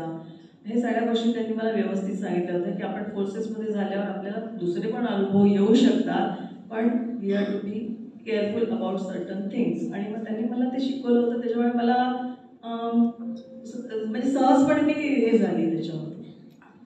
म्हणजे हा नेव्हल ऑफिसर आणि आर्मी ऑफिसरमध्ये फरक आहे. आर्मी ऑफिसरच्या घराण्यामध्ये सगळे रिकामे बॉक्स ठेवलेले असतात आणि तुमच्या इथे थोडा तुम्ही सांगितलेला तो इश्यू असतो. Very nice. आता वॉर टाइमचे काही तणावपूर्ण अनुभव आपण हा पॉइंट काढला होता, पण आता मिलिंदने मला सांगितलं की वॉर काही झालेच नाही आणि नेहमीच तो स्ट्रेच राहायचा. वॉरमध्ये लोक म्हणायचे की आम्हाला कम्फर्टेबल राहतं, कारण की ट्रेनिंगपेक्षा जास्त चांगली लाईफ असते असं म्हणतात लोक. ते बरोबर आहे ना? फक्त जीविताची हां, नाही बरोबर आहे. वॉरचा अनुभव म्हणजे माझा एकच अनुभव झाला, दॅट वॉज श्रीलंका ऑपरेशन्स. थोडं बॅकग्राऊंड श्रीलंका ऑपरेशन्सचं तुम्हाला सांगतो, म्हणजे तुम्हाला कदाचित अजून बेटर कळेल की Sri Lanka operation started when Rajiv गांधीचा अकॉर्ड झाला विथ जयवर्धने, आणि त्याच्या पूर्वी Tamil Nadu government was supporting LTT. पूर्ण तिथे त्यांचे बेसिस वगैरे सगळे तिथेच होते. पण ज्यावेळी अकॉर्ड झाला, ज्यावेळी त्यांनी म्हटलं दोघांनी की आता LTT शुड ले डाऊन देअर आर्म्स, तर LTT म्हणजे वी विल नॉट ले डाऊन द आर्म्स, आणि आपण सप्लाय केलेले वेपन्सच आपल्या अगेन्स्ट त्यांनी यूज करायला सुरुवात केली. मग मी एक कोस्टगार्ड शिप बनवतो विक्रमवर, तिथे आम्ही आर्मीचे ट्रूप्स नेऊन आम्ही काकेसर तुराय म्हणून एक यांचं श्रीलंकाचं पोर्ट आहे, तिथे आम्ही त्यांना लँड करायचो. तर ते आम्ही रेग्युलरली 2-3दा केलं, लँड केलं. आणि त्याच्यानंतर मग वॉर सुरू झाली, ॲक्च्युअल वॉर. आणि वॉर सुरू झाल्यानंतर आम्ही IPKFला जो आर्मीचा आहे त्याला सपोर्ट करायला आम्ही पेट्रोल करायला लागलो. तर आमच्याकडे जे कोस्टगार्ड शिप विक्रम आहे त्याच्यामध्ये एक हेलिकॉप्टर आहे. हेलिकॉप्टर डे ऑपरेशनमध्येच होतं, नाईट ऑपरेशन त्याची कॅपॅबिलिटी नव्हती. तर आम्ही अँकर करायचो, डे ऑपरेशनमध्ये ते पेट्रोल करायचं आणि रात्री शिप पेट्रोल करायचं आणि ॲक्च्युअली पाहायचं की कुठे LTT आहे का. तर गव्हर्नमेंटने काय केलं होतं की आयडेंटिटी कार्ड्स इश्यू केले होते फिशरमॅनला, की हे आपले फिशरमॅन आहेत. त्यामुळे आम्ही पकडायचो लोकांना आणि त्यांचे आयडेंटिटी कार्ड चेक करायचो. म्हणजे त्या बोटला अलॉंग साईड बोलवायचो, मग ते बोट सस्पिशियस असेल, जसं पळत आहे असं वाटत असेल तिला अलॉंग साईड बोलवायचो आणि मग तिला त्यांना आतमध्ये घ्यायचो आणि त्याचं इन्व्हेस्टिगेशन करायचो. आणि असं वाटलं की हे विदाऊट आयडेंटिटी कार्ड आहे तर आम्ही ते आर्मीला त्यांना हँडओव्हर करायचो. त्याच्यामधले बरेच जण असं वाटायचं की हे तामिलियनच फिशरमन आहे, त्यामुळे ते थोडंसं कन्फ्युजन होतं. आणि आपण to be on safe side आम्ही त्यांना पकडून ठेवायचो, बांधून ठेवायचो आणि मग त्यांना हँडओव्हर करायचो आर्मीला. असं हे सगळं सुरू होतं. त्यावेळी प्रभाकरन, तुम्हाला आठवत असेल, प्रभाकरन वॉज द पर्सन. आम्हाला फ्लॅश मेसेज आला होता की ॲप्रहेंड प्रभाकरन ॲट एनी कॉस्ट. मग आम्ही प्रभाकरांची शोधात होतो. तेवढं इंटरेस्टिंग म्हणजे आमच्या मी असा बसलो होतो, मी एक्सो होतो, एक सेकंड इन कमांड. तेवढ्यात एक जण एका मला उचलून आला आणि म्हणे सर आप कहाँ ढूंढ रहे हो, ही इज प्रभाकरन. तर त्याचं नाव प्रभाकरन होतं आणि तो शिप जॉईन करत होता. तर त्यालाच उचलून आणलं की हा प्रभाकरन इधरही आहे. असा काहीतरी इंटरेस्टिंग अनुभव होता. पण विक्रमवरती आम्ही गेलो तर त्यांना नंतर आम्हाला फ्लॅश मेसेज आला की माईन्स ते गेले आहे. मग आम्हाला अजून केअरफुल राहावं लागलं, कारण माईन्स रात्री आपल्याला सहसाची दिसत नाही. म्हणून मग आम्ही काय केलं की IR बायनॉक्युलर्स यूज करायला सुरुवात केली, ज्याच्यामध्ये तुम्हाला डिटेक्ट होतील की माईन्स आहे. आणि खूप म्हणजे अगदी डोळ्यात तेल घालून जसं तुम्ही वॉच पाहता तसं पाहावं लागलं, कारण माइंडनी नाही तर शिपच एकदम पुढे. त्यामुळे आम्ही खूप केअरफुल होतो. कारण आम्ही 45 डेज आम्ही म्हणजे चेन्नईला बेस्ट होतो मी. 45 डेज श्रीलंकामध्ये होतो. 5-6 दिवस आम्ही पाणी प्रोव्हिजन्स करता चेन्नईला यायचो. पुन्हा 45 डेज त्याचं 87 to 89 पूर्ण आम्ही श्रीलंका ऑपरेशन करतो. आणि त्या सुमारास जो स्मिताचा अनुभव आहे तो ऐकून तर तुम्हाला एकदम म्हणजे असं वाटेल की काय लेडीज काय कशामधून जातात. आमचा तर अनुभव आम्ही सेलिंग मध्ये होतो. मी स्मिताला हँडल करतो तिचा अनुभव. आमची मद्रासला म्हणजे चेन्नईला ट्रान्सफर झाली आणि आम्हाला कोस्ट गार्डवर झाली होती मिलिंदची पोस्टिंग. तर आम्हाला घर मिळालं कारण कोस्ट गार्ड हाऊस होतं. ते कोस्ट गार्ड हाऊस म्हणजे आपल्या सोसायटीमध्ये असल्यासारखंच असंच होतं. आणि मिलिंदनी मला तिथे केलं. आमच्या ॲज युज्युअल आमचं सामान यायचंच होतं. आमच्या 2 पेट्या, 2 मुली माझ्या छोट्या, आणि मला सोडला. तो म्हणाला मी आता उद्या सेलिंगला चाललो, तू बघून घे तुझं. आणि तो गेला. तर तिथे मग मी जरा नेबर्सला वगैरे विचारलं. पहिले तर लँग्वेज प्रॉब्लेम होता कारण की ते कुठलंच काही बोलत नव्हते आणि त्यांना चेन्नई म्हणजे काही लोक इंग्लिश पण लेडीज बोलत नव्हत्या. आता माझ्या मुली तिथं पाणी खारट होतं त्याच्यामुळे मुली पाणी पीत नव्हत्या, त्यांना डिहायड्रेशन व्हायला लागलं. आता मी म्हटलं आता कसं काय जमलं. मी त्याला म्हटलं की can you give me 1 bucket of water. म्हणजे इल्ले नाही कारण पाण्याचा खूपच त्रास होता त्यांच्या तिथे. मग मी प्रत्येक वेळा दुकानात जायचं, बॉटल काढायच्या आणि हे असं चालू होतं. मग मला एक हिंदी स्पीकिंग मेड मिळाली. तर तुम्हाला माहिती आहे आपल्याला सर्वंट मिळाली की केवढा आनंद होतो. मला फारच आनंद झाला की आपल्याला मिळाली बाबा काहीतरी सांगेल म्हणून. मग तिला सगळं माहीत राहायचं की हा केव्हा येणार आहे, केव्हा जाणार आहे वगैरे. ती मला अम्मा ऐसे करू, अम्मा ऐसे करू असं सगळं सांगायची. पण काय झालं की 45 डेज म्हणजे आम्हाला हा मिलिंद सेलिंगला जातो सांगून गेला, पण किती दिवस गेला हे कुठूनच कळायला मार्ग नव्हता. कारण की कोणीच ते लीक करतच नाही की गेला आहे, तो कुठे गेला आहे, किंवा 10 दिवसात येणार आहे, 5 दिवसात येणार आहे. आता मला घरामध्ये काम पण काही जास्त नव्हतं कारण सामान पण आलेलं नव्हतं. तर दिवसभर मी आपल्या मुलींचं हे ते केलं की मला रात्री झोप यायची नाही. म्हणून मी खूपदा समोरच्या बाल्कनीत जायचे. तो असं आपलं इकडे घरा मध्ये मोठा ग्राउंड होतं, मागे मोठं शेत होतं आणि बाजूला माझ्या घराच्या काहीतरी पुढे जाऊन 2 बंगले आणि मग थोडंसं असे छोटी घरं होती, सगळं होतं. पण मी बघितलं नव्हतं अजून. तर मी रात्री 2-2:30 वाजता बाल्कनीत आले आणि आमच्या बिल्डिंग म्हणजे खाली एक जण राहत होती, वरती म्हणजे खाली पण एक नेव्हल ऑफिसर होता, मी वरती होते. पण तिचा पण नवरा पोस्टिंगला दिल्लीला गेला होता. सो ती पण आपल्या मुलांना घेऊन दिल्लीला गेले. तर मी एकटीच होते तिथे आणि मला आणि कोस्ट गार्ड हाऊस मोठं लिहिलेलं होतं. आणि मग मी असं बाल्कनीत गेले. पहिल्या दिवशी गेले तर मला दिसलं की आपली ऑटो एक बाई धावते, तिच्यामध्ये ऑटो धावतोय आणि काहीतरी. तर मी आपली आत येऊन गेली. म्हटलं बापरे काहीतरी गडबड दिसते. मग मी तिला नेबरला दुसऱ्या दिवशी विचारलं. मी म्हटलं इथे कोणी जागं कसं नाही होती, बाई ओरडत होती आणि तो ऑटोवाला. तर ती म्हणे just don't bother, close the door and go to sleep, don't bother. तर मी म्हटलं अरे बापरे काहीतरी गडबड दिसते. मग पुन्हा तिसऱ्या दिवशी मी जेव्हा बाल्कनीत गेले तर मी बघितलं की आमच्या गेटमध्ये मोठा ट्रक उभा होता. त्याला पूर्ण आपण पिक्चरमध्ये पाहतो तसं सगळ्यांनी घेरलेलं होतं. आणि मी बाल्कनीत गेल्यामुळे मी पण तेव्हा मला वाटतं एक 28 किंवा 29 वर्षाची असेल. तर तिथे मी गेले आणि त्यांनी सगळ्यांनी असं माझ्याकडे पाहिले, लुंगीवाले सगळे लुंगीवाले होते.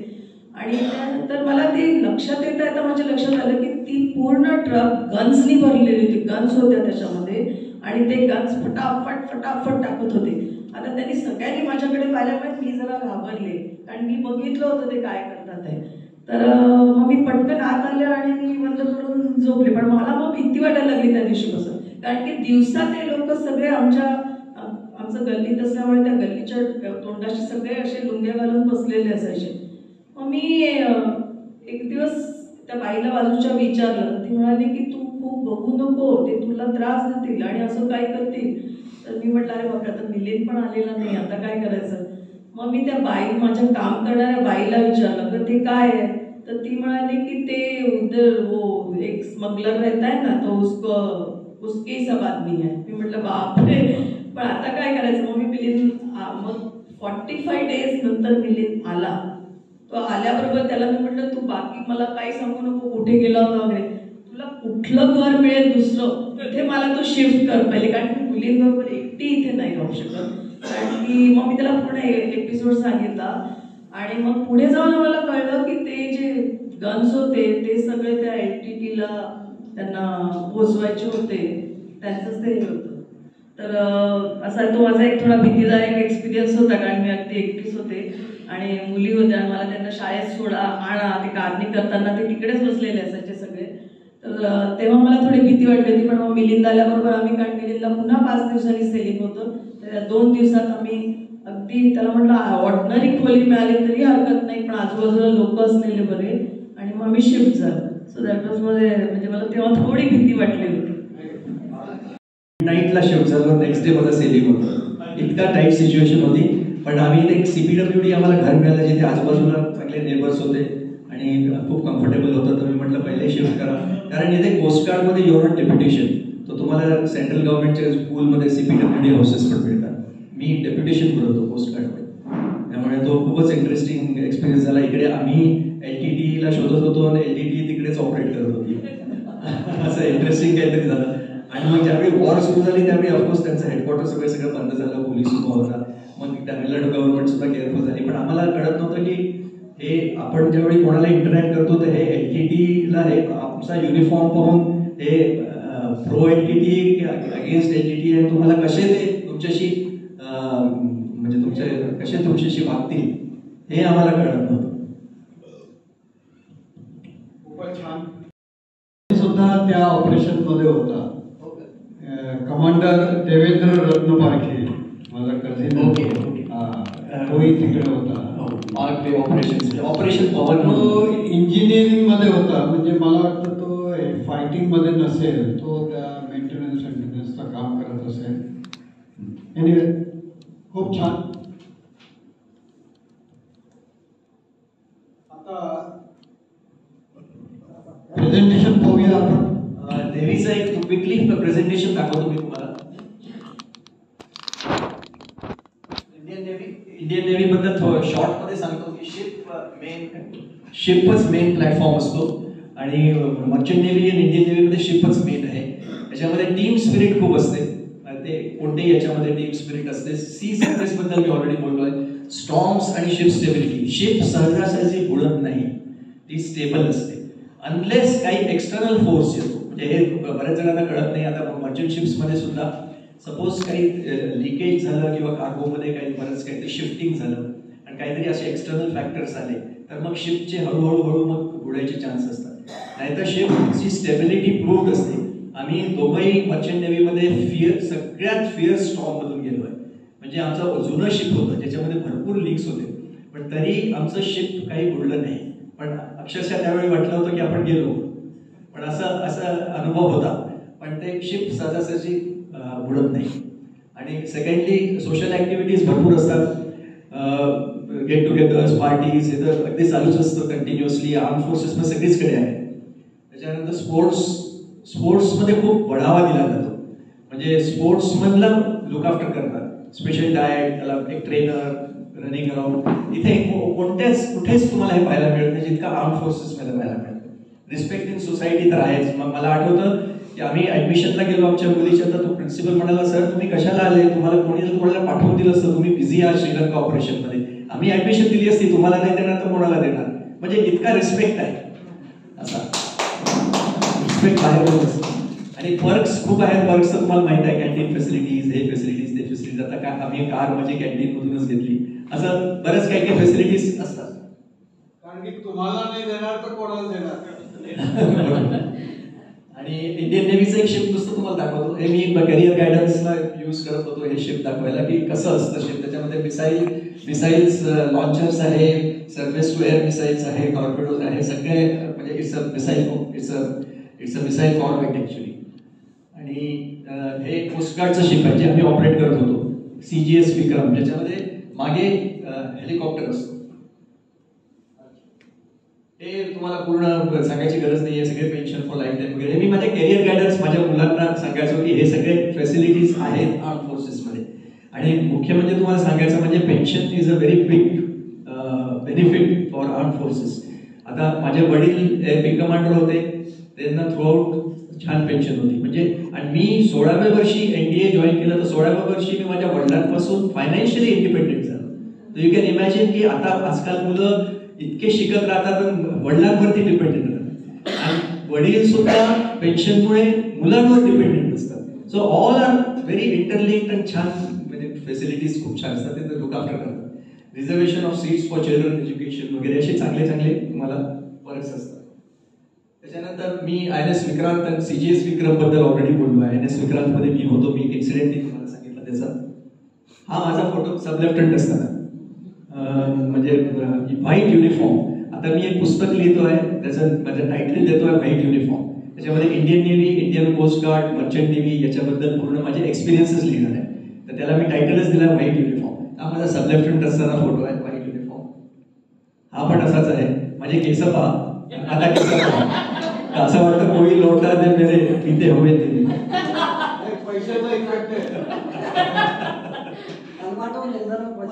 पैशाचं म्हणलं बायकोचा नाही म्हणत. हा जो ड्रेस आहे, हा इव्हिनिंग मध्ये तुम्ही ज्यावेळी फॉर्मल याच्यामध्ये असतात, डिनर वगैरेला जातात, हा फॉर्मल डिनरचा ड्रेस आहे. प्रत्येकाला असे नंबर्स दिले असतात, हा 6 नंबर. पहा तुम्ही पोहो वगैरे घालून. आपले ब्रिटिश ट्रेडिशन्स अजूनही सुरू आहे. मोदींमुळे थोडे थोडे चेंज होतात to Indianisation, which is good actually. कारण why should we follow the British? आता गेले तर किती दिवस झाले. हा एक फोटो आहे. आपले इंटर कॉम्पिटिशन्स होत राहतात शिपवरती. INS मैसूरचा आहे. आमचे काही बोट पुलिंग कॉम्पिटिशन होती, म्हणजे बोटमध्ये पुलिंग करायचं कोण फर्स्ट येतं. तर आम्हाला ट्रॉफी मिळाली. मी इकडे डाव्या बाजूला बसलेलो आहे आणि हे सगळे ऑफिसर्स आहेत, आम्ही ट्रॉफी घेऊन बसलेलो आहे. आणि हे admiral Khurana, he is expired now, आमचे कॅप्टन होते. शफी सईद कमांडर आहे, he is also expired. Sardarji, ते 2 खुराना ब्रदर्स होते. हे आम्ही गेम्स पाहताना किंवा काही ऍक्टिव्हिटीज पाहताना कसे सगळे सिव्हिलियन्स बरोबर बसतात. एक कोइंबटूरचा फोटो आहे हा. कोइंबटूरमध्ये आम्ही 3 वर्ष होतो. तिथे लिडरशिप ट्रेनिंग ऑर्गनायझेशन आहे. तिथे एक इंटर सिंडिकेट काही गेम्स होत राहतात, त्याचा फोटो आहे हा. सेलर्स बरोबर माझा फोटो आहे इव्हिनिंग याच्यामध्ये. आता इथे तुम्हाला सांगू इच्छितो की at a very young age तुम्ही एवढे सिनियर लोक, म्हणजे एजने सिनियर आहे, त्यांना कमांड करता, म्हणजे त्यांचं वेलफेअर पाहायचं आणि त्यांना लुक आफ्टर करायचं आणि इन्शुअर करायचं की ते तुम्हाला डिसिप्लिन आणि ओबे करतात. तर ते खूप टफ टास्क असतं. तुम्ही ज्यावेळी डिव्हिजनल ऑफिसर असतात त्यावेळी. त्यामुळे at a very young age, म्हणजे मी आता 20व्या वर्षी ऑफिसर झालो, तर 20व्या वर्षी माझ्या अंडर एक पूर्ण सेलर्स हे होतं, ज्यांचं पूर्ण माझ्या अंडर होते. तर त्यांना त्यांचा कसा कमांड रिस्पेक्ट करायचा हे नेव्हीमध्ये शिकायला मिळतं. आणि नेव्ही, आर्मी, एअरफोर्स तिन्हीमध्ये तुम्ही खूप यंग असतात, ऑफिसर्स खूप यंग असतात, but they have to lead by example to the senior people by age. या मिसाईल बोटचा आहे, मी तुम्हाला सांगितलं की 1 दिवसाचं sailing is enough to this thing. हा तो मिसाईल बोट आहे, त्याच्यामध्ये मिसाईल फायरिंग करतात. मी खाकी ड्रेस, म्हणजे आमचा हा ऍक्शन ड्रेस आहे, म्हणजे व्हाईट युनिफॉर्म खराब होईल म्हणून आम्ही आता एक ब्ल्यू ड्रेस पण सुरू झाला आहे, ऍक्शन ड्रेस. ब्ल्यू ड्रेस किंवा खाकी ड्रेस घालून आम्ही सेलिंग करतो. आमची पहिली दिवाळी युनिफॉर्म मध्ये मी आणि स्मिता.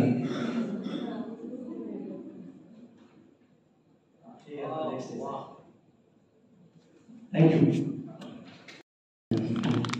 हा खूपच छान प्रश्न आहे आणि मी स्ट्रेट अवे पॉवर पॉइंटवर जातो.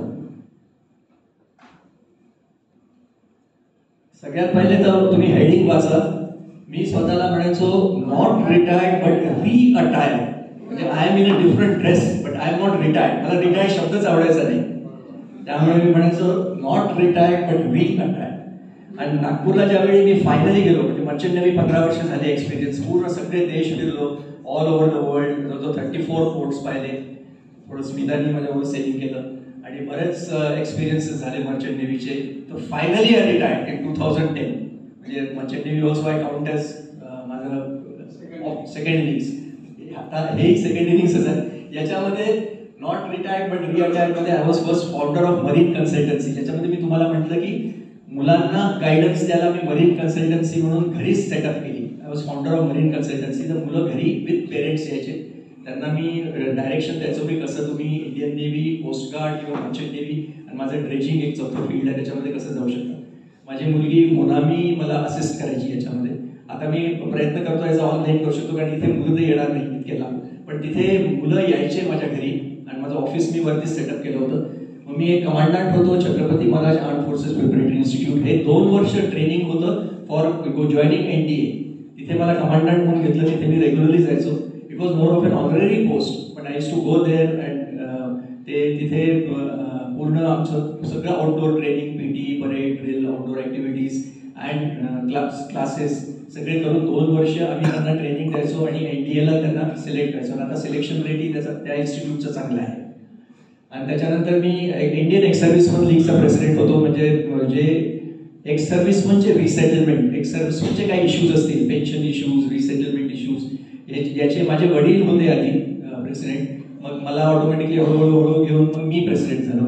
तर याचे बरेच ॲक्टिव्हिटीज सुरू असायचे. याच्यामध्ये एक प्रेरणा म्हणून ऑर्गनायझेशन होतं जी लेडीज विंग होती ज्याच्यामध्ये स्मिता प्रेसिडेंट झाली. तर हे आमचे ॲक्टिव्हिटीज सुरू होते. त्याच्यानंतर मी president of rotary club of Nagpur fort. हे खूप इम्पॉर्टंट आहे. याच्यामध्ये मला खूप माझ्या लाईफवरती याचा छान इफेक्ट झाला. मी रोटरी थॉरोली एन्जॉय केलं. 5 वर्ष मी रोटरीमध्ये होतो. मी प्रेसिडेंट झालो आणि खूप छान मला एक्सपोजर मिळालं. बरेच जण म्हणतात रोटरी काय नुसते टाय घाला, हे घाला, ते घाला, काही हे नाही. पण मी तुम्हाला सांगतो, मी प्रेसिडेंट असताना आम्ही भरपूर प्रोजेक्ट्स केले ऑल ओव्हर इंडिया. म्हणजे गुंटूरला जाऊन आम्ही टॉयलेट कन्स्ट्रक्शन केलं लेडीज करता. आम्ही बैतूलला गेलो, आम्ही रामटेकला प्रोजेक्ट्स केले. आउटसाईड नागपूर आम्ही फिरत होतो. आणि आम्ही ॲट द एंड ऑफ माझ्या प्रेसिडेन्शियल टेन्युअर आम्हाला 6 अवॉर्ड्स मिळाले. त्याच्यामध्ये best club in the whole district 95 क्लब्समध्ये बेस्ट क्लब म्हणून मिळालं. आणि मला भरपूर छान एक्सपिरियन्स झाला. कारण एक तर तुम्ही अशा लोकांकडून काम करताय की जे ऑलरेडी त्याच्यामध्ये पोहोचलेले आहे, त्यांच्याकडून तुम्ही एक्सपेक्ट करताय की करायचं. त्यामुळे आर्म फोर्सेसपेक्षा वेगळं होतं. मी खूप एन्जॉय केलं. आणि अब्रॉड सुद्धा मला अमेरिकामध्ये रोटरी क्लब मी जॉईन केलं. तिथे मी एक प्रेझेंटेशन दिलं. US मध्ये, जपानमध्ये मी एक प्रेझेंटेशन दिलं. तर हे एक्सपोजर मला थ्रू रोटरी मिळालं. आणि आम्हाला म्हणजे भरपूर हे मिळालं. म्हणजे मला खरंच हे सांगायला वाटतं की हे रोटरी क्लब मी खूप मिस करतो. आणि आंतरभारतीय आश्रम हा स्मिताचा विषय आहे. तिला हँडओव्हर करेल थोड्या वेळाने. ॲक्च्युली माझ्या आई बाबांनी हा सुरू केलेला आहे झोपडपट्टीचा शाळा मुलांना. 6 मुलांपासून माझ्या आईने सुरुवात केली. तिने म्हटलं की ह्या मुलांना आपण थोडं काहीतरी इनिशियली म्हणजे प्ले स्कूलमध्ये ठेवू, त्याच्यानंतर KG1, KG2 करून त्यानंतर ते तिथून जातील पुढं. आम्हाला छान जागा मिळाली होती, डोनेट झाली होती आणि आम्ही ते आईबाबांनी सुरू केले. आता आमची आत्या लोक आफ्टर करते. स्मिताने खूपच याच्यामध्ये डेडिकेटेड काम केलेलं आहे. स्मिताचं असं आहे की ती मनापासून सोशल वर्क करते. म्हणजे तिला ॲक्च्युली गरिबांकरता तळमळ आहे. त्यामुळे तिने खूप छान याच्यामध्ये काम केलं. आणि मी हे मर्चंट नेव्हीमध्ये सुद्धा माझं ऑफिस होतं मुंबईला. DPSC कार लॉजिस्टिक्स आणि अल्बर्ट्रॉस शिपिंग. मी नागपूर अपडाऊन मुंबई करत होतो. तर हे सगळं जे तुम्ही म्हणाले हे माझे सेकंड इनिंग्स आहे. आणि पॅशन्समध्ये म्युझिक तर तुम्हाला माहीतच आहे. हे मी व्होकल म्युझिकमध्ये मी एक ग्रुप सेट केला 7 जणांचा. आम्ही म्हटलं आम्ही 7 जण, त्याच्यामध्ये मुलामी होती आणि आमच्या टीचरलाही घेतलं नागपूरला. आणि तो माझा जसं स्मिता आंतरभारतीय आश्रम सोडताना नागपूरला सोडताना वाईट वाटलं, तसं मला हा म्युझिक ग्रुप सोडताना वाईट वाटलं. कारण ही माझी अगदी खूपच जवळचे. त्यांना त्या म्युझिक ग्रुपला मी स्वानंद म्हणून नाव दिलंय. म्हणजे माझ्या घरचंच नाव दिलंय. It's like an extended family. 7 जण होतो आम्ही. म्हटलं जसे 7 सूर असतात तसे आपण एकालाही एक्स्ट्राला घेऊ नये आणि तुम्ही कोणी सोडून जाऊ नका, अशी आम्ही पूर्ण 1-1.5 वर्ष. आणि आम्ही आंतरभारतीय आश्रम करताही पब्लिक रेझिंग असे बरेच प्रोग्राम्स घेत गेलो एकानंतर एक. त्याच्यानंतर रायटिंग, माझं पहिलं पुस्तक ऑलरेडी पब्लिश झालेलं आहे, जे न्यूजपेपर्स आणि मॅगझिन्समध्ये बरेच आर्टिकल्स दिले आहेत. पहिलं पुस्तकमध्ये मी त्यांची गडकरींनी पब्लिश केलं आहे. मुकेशचा माझा आयुष्यावर काय अनुभव झाला त्याच्याबद्दल हे पुस्तक आहे. हे ॲमेझॉनवरती आहे. त्याला 5 स्टार रेटिंग मिळालं आहे. आणि मी एक कॉपी इथेही हँडओव्हर केली आहे लायब्ररीमध्ये, ज्यांना इच्छा आहे वाचू शकतात. आणि माझे अपकमिंग बुक्स मी तुम्हाला ऑलरेडी सांगितलं, व्हाईट युनिफॉर्म 4. तर मला क्रिकेटमध्ये खूप इंटरेस्ट आहे. परवा धोबळे मला क्रिकेटला घेऊन गेले विनय धोबळे. ते इतकं छान वाटलं कारण मी क्रिकेटबद्दलही लिहितोय आणि मला खूप आवडतं क्रिकेट. आणि त्यांनी खूप छान एक प्रोग्राम घेतला लिहिलेंनी की क्रिकेट आणि तुमच्या आयुष्यावरचा काय इफेक्ट होतो. खूपच सुंदर प्रोग्राम आहे. आम्ही त्याचा फीडबॅक देतोय त्यांना. क्रिकेटमध्ये आहे. थर्ड इनिंग्स हे मी पुस्तक लिहितोय. This book will be on Pune, because मी म्हणतो मी 70 झाल्यानंतर माझं थर्ड इनिंग्स हॅज बिगन. तर थर्ड इनिंग्समध्ये पुढे आणि अथश्री हे सगळं मी कव्हर करून आता माझं पुस्तक थर्ड इनिंग्स म्हणून येणार आहे. हे मी आता वर्किंग ऑन आहे. आणि the land of the rising sun जपानवरती मी लिहितो आहे. आणि America the land of opportunities. त्याच्यानंतर नेक्स्ट हे नितीन गडकरीजींनी ज्यावेळी माझं पुस्तक रिलीज केलं, स्मिता तिथे उभा त्यांच्या घरी गेलो आणि त्यांनी रिलीज केलं. पण नंतर आम्ही एक छोटा प्रोग्राम केला पुस्तक रिलीजचा. हा आम्ही पुस्तक घेऊन उभं आहे. नितीन गडकरींनी आमचं रिलीज केलं. हा इकडे माझा NTA कोर्समेट आहे कर्नल रवी देशमुख. तर तो त्यांनी माझं पुस्तक हे केलेलं आहे, स्क्रिप्ट रायटिंग त्यांनी पूर्ण केलेली आहे, एडिटिंग स्क्रिप्ट रायटिंग. तर तोही होता तिथे. तो म्हणजे मला अगदी खूपच क्लोज मित्र आहे. NDAचा कोर्समेट आर्मीचा कर्नल रवी देशमुख.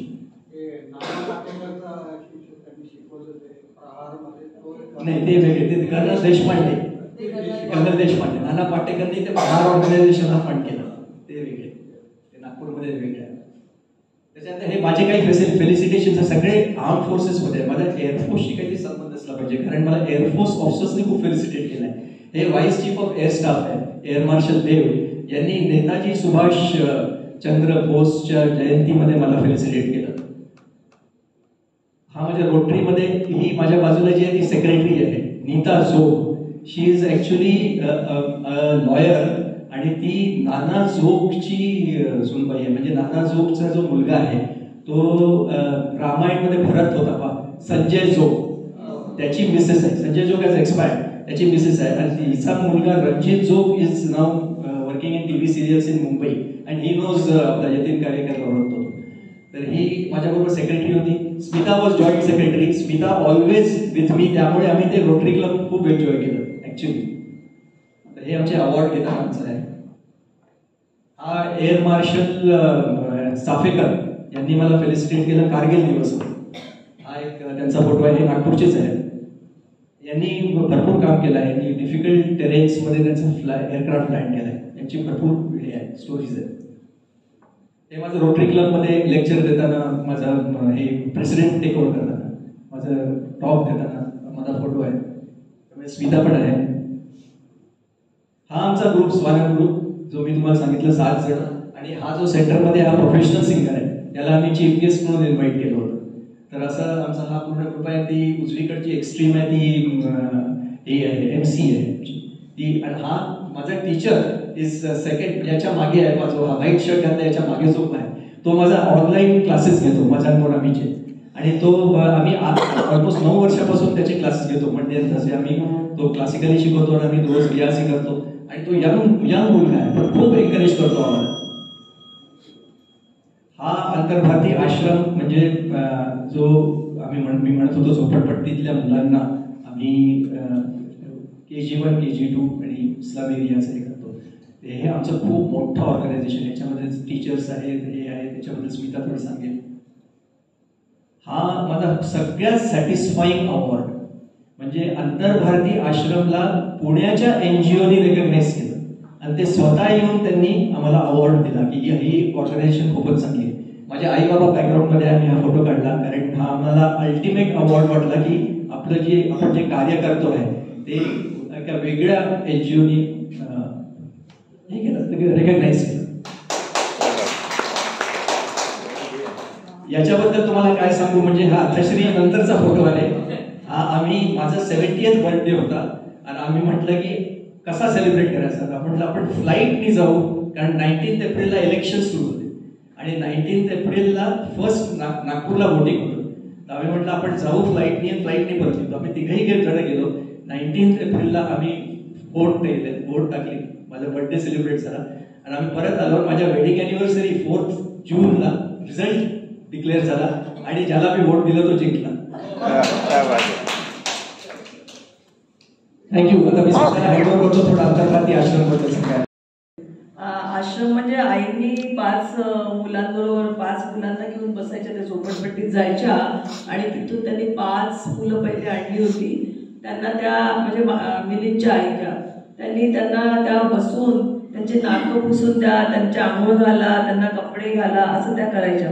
मग त्या 5 मुलांवर त्यांना असं वाटलं की आता ही माझ्याजवळ त्या आणि त्या आयांना सांगायच्या की तुम्ही कामाला जा, मी बसते यांच्याजवळ, तुम्ही कामं करून या. तर कन्सेप्ट हा होता की आपली मुलं सांभाळायला आपण त्यांना ठेवतो, त्यांची मुलं कोणी सांभाळायची, म्हणून आई तिथे बसायच्या. मग आईने आपल्या फ्रेंड्सला सांगितलं की मला त्यांना काहीतरी द्यायचं आहे, ते 2 तास असतात माझ्याजवळ लहान लहान, तर आपण तुमच्याकडे रद्दी पेपर वगैरे असतील तर तुम्ही मला ते आमचे विकीन आणि त्याच्यातून जे पैसे येतील त्याच्यामध्ये मी त्यांना काहीतरी दूध नाही तर काहीतरी खाऊ देईन. असं करता करता ते चालू झालं. आणि मग आईनी त्याच्यातून केलं की जुने कपडे आपले तेव्हा खूप आपल्याजवळ असायचे, ते जुने कपडे सुद्धा आई गोळा करायला लागल्या. पण त्या काळी जुने कपडे अगदी खूप फाटके फाटके द्यायचे लोक आम्हाला, आणि न प्रेस केलेले वगैरे असे द्यायचे. मग आम्ही सगळेजण घरात बसायचो, ते शिवायचो, त्याला प्रेस करायचो, स्टार्च करायचो, आणि मग त्याच झोपडपट्टी करता आम्ही सेल लावायचो. तर ते सेलमध्ये त्यांना सांगायचं की तुम्ही कपडे घ्या, 2 रुपये, 1 रुपया, 8 आणे, 50 रुपये असं करून ते पैसे घ्यायचे. आमचा पहिला सेल 500 रुपयाचा झाला होता. आणि कारण की तेव्हा आम्हाला डोनेशन्स वगैरे असं आमचं काही कन्सेप्टच नव्हता, कारण आमच्याजवळ मुलं 5 ते 40 झाले, 5 ते 50 म्हणजे 20 झाले, 30 झाले. आता आमच्याजवळ जवळजवळ 150 मुलं आहेत, आणि त्यांचं रोज जेवण आम्ही त्यांना तिथे देतो, रोज तिथेच बनतं जेवण. आणि आम्ही कोणाला असं जाऊन म्हटलं नाही की आम्हाला पैसे द्या. आमची फुल फॅमिलीमधले सगळे म्हणजे मिलिंदचे ब्रदर्स, भाच्या, पुतण्या सगळ्या त्या आपल्या मनी डोनेट करतात. आम्ही 8-9 जणांचा स्टाफ ठेवलाय, 2 जण कुकिंगला, 3 जण मुलांना पाहायला, आणि आमचं कार्य चालू आहे. आता लोकांना ते माहीत झालंय, तर खूपशे लोक तिथे येतात, आणि त्यांना आम्ही सांगितलं की तुम्ही या, तुम्ही बघा, तुम्हाला ते चांगलं वाटलं तर डोनेट करा. डोनेट करायचा फॉर्म कुठलाही असू शकतो. तुम्हाला वाटत असेल की मुलांना हातात द्यायचंय, द्या. तुम्हाला वाटत असेल धान्य द्यायचंय, ते द्या, कारण आम्हाला जेवण रोज द्यायचं आहे मुलांना, सो आम्हाला लागतोच, म्हणजे खर्च असतोच आम्हाला. तर तुम्ही ज्या स्वरूपात तुम्हाला द्यायचं असेल त्या स्वरूपात द्या. आणि आम्हाला आता बराच चांगला रिस्पॉन्स येतोय लोकांना. नागपूरलाच आमचं काम चालू आहे. आणि मग तिथे आम्ही त्या मुलांना जेवण वगैरे देतो. ते 3-3.5 तास आमच्या बरोबर असतात. आपले सगळे संस्कार त्यांना देतो, आपले सगळे श्लोक त्यांना शिकवतो. आणि आता पुष्कळ जण दिवाळीचे येतात, मग ते त्यांना फटाके वगैरे मुलांना देतात, किंवा कोणी आपले बर्थडेज किंवा अॅनिव्हर्सरीज तिथे सेलिब्रेट करतात. आणि आम्ही त्यांना सांगितलं की तुम्ही या, any time you can visit. म्हणजे जरुरी नाही की तुम्ही मला किंवा माझ्या नंदेला फोन केला पाहिजे की आम्ही येतोय. तुम्ही व्हिजिट करा, तुम्ही बघा की कुठल्या ह्याचं अन्न बनतंय, त्या मुलांना गरम मिळतंय की नाही, त्यांना खरंच दूध दिलं जात आहे की नाही, हे तुम्ही तुमच्या डोळ्यांनी बघा, आणि मग तुम्हाला वाटलं तर डोनेट करा. वी डोंट फोर्स यू की डोनेट कराच. आणि आम्हाला चांगला रिस्पॉन्स येतोय, आणि आमची संस्था चालली आहे, म्हणजे आमच्या आईबाबांनी चालू केली की आता आम्ही मुलं पुढे त्याला हे करतोय, आणि चालू आहे आता. पण ते सोडताना मला फार दुःख झालं, कारण त्या मुलांमध्ये माझा छान वेळ जात होता, आणि मला आवडतात लहान मुलं. आणि म्हणजे छान वाटत होतं, पण आता कुठेतरी मिस करते त्याला. पण माझ्या नंदा करतात, आता मी पण लहान मुलीच होणार आहे. मला वाटतं कोणाचे काही प्रश्न नसतील, बऱ्याच प्रश्नांचे उत्तरं दिलेले आहेत. तरी भाईंना प्रश्न विचारायचा आहे. भाई, एकच प्रश्न आहे माझा. Basic lifestyle difference between merchant navy आणि इंडियन नेव्ही, एक गोष्ट. आणि बेसिक तुमच्या स्वभावात काही हे असलं पाहिजे की where you suit these two different lines. Actually they are completely different lines. खूप छान प्रश्न आहे. कारण काय की इंडियन नेव्हीमध्ये you go through a very strict discipline. Merchant नेव्हीमध्ये काही डिसिप्लिन नाही, काही नाही. इंडियन नेव्हीमध्ये तुमच्या हाताखाली 10 लोक काम करायला असतात. मर्चंट नेव्हीमध्ये you have to work your self, आणि तुम्हाला स्वतःच सगळं करावं लागतं. आणि दुसरी गोष्ट म्हणजे merchant navy is only related to commercial matters, money. तुम्ही तुमचे पैसे घ्या, तुम्ही प्रूव्ह करा तुमचं रिझल्ट काय आहे, पैसे घ्या आणि जा. Whereas Indian Navy is not that. Indian Navy is completely dependent as a government service. त्यामुळे मला actually for as a matter of fact any naval officer or air force officer when he goes to say Indian airlines किंवा मी merchant नेव्हीमध्ये गेलो तर आम्हाला खूप tough झालं to get acclimatise to the new environment. कारण इथे सगळे सिव्हिलियन्स असतात आणि डिसिप्लिन अजिबात नसते. त्यामुळे आम्हाला अशा वेगवेगळे अनुभव आले.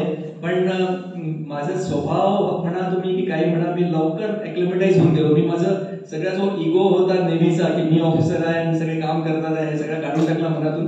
म्हटलं मी आता इथे लेबर फोर्स आहे लिटरली. म्हणजे literally you have to move and work your self. काही का तुम्हाला करायचं असेल तर तुम्हाला स्वतः जाऊन काम करा. होल्ड क्लिनिंग करायचं आहे तर खाली उतरा, पाईप घ्या, होल्ड पूर्ण क्लीन करा. ज्यावेळी कॅप्टन करतो त्यावेळी दुसरी त्याच्या मागे मागे येतात. असं आहे ते. त्यामुळे वेगळंच अगदी अनुभव झाला. पण दोन्ही मी एन्जॉय केले. दे वर डिफरंट कम्प्लिटली. पण इफ यू आस्क मी की which is better, Indian navy definitely is better, फार सुपिरियर. कारण it is a discipline course, it inculcate discipline.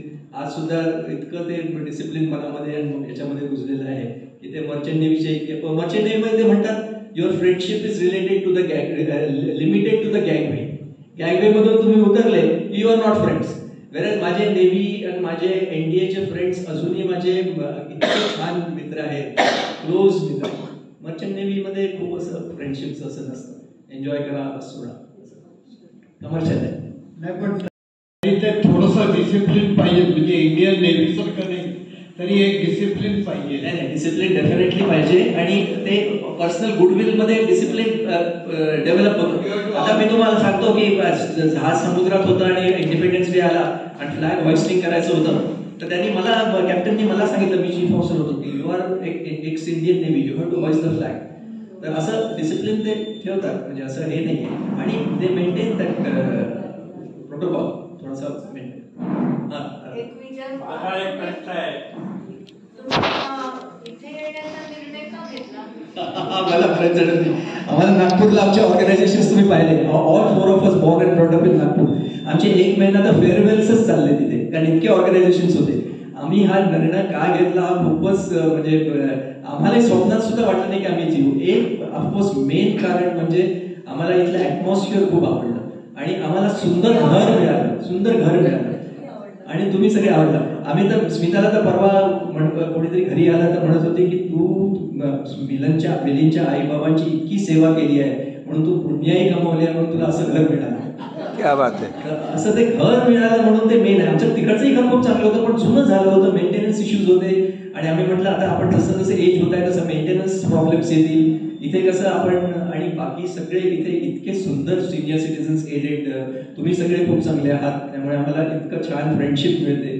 त्यामुळे आम्हाला असं वाटलं की इथे आता शिफ्ट व्हावं ना. It was a major decision to leave Nagpur and come here. पण आम्ही ते घेतलं फास्ट. मला असं वाटतं आमचा योग प्रबळ होता.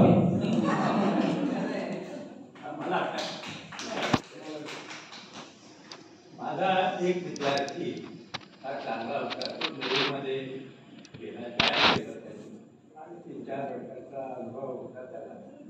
त्यांनी एकदा मुंबईला मला नेव्ही बॉल करता मला इन्व्हाइट केलं.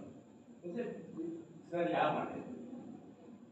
ठीक आहे मी येईल पण काही ड्रेस कोड वगैरे असतो का त्याच्यामध्ये?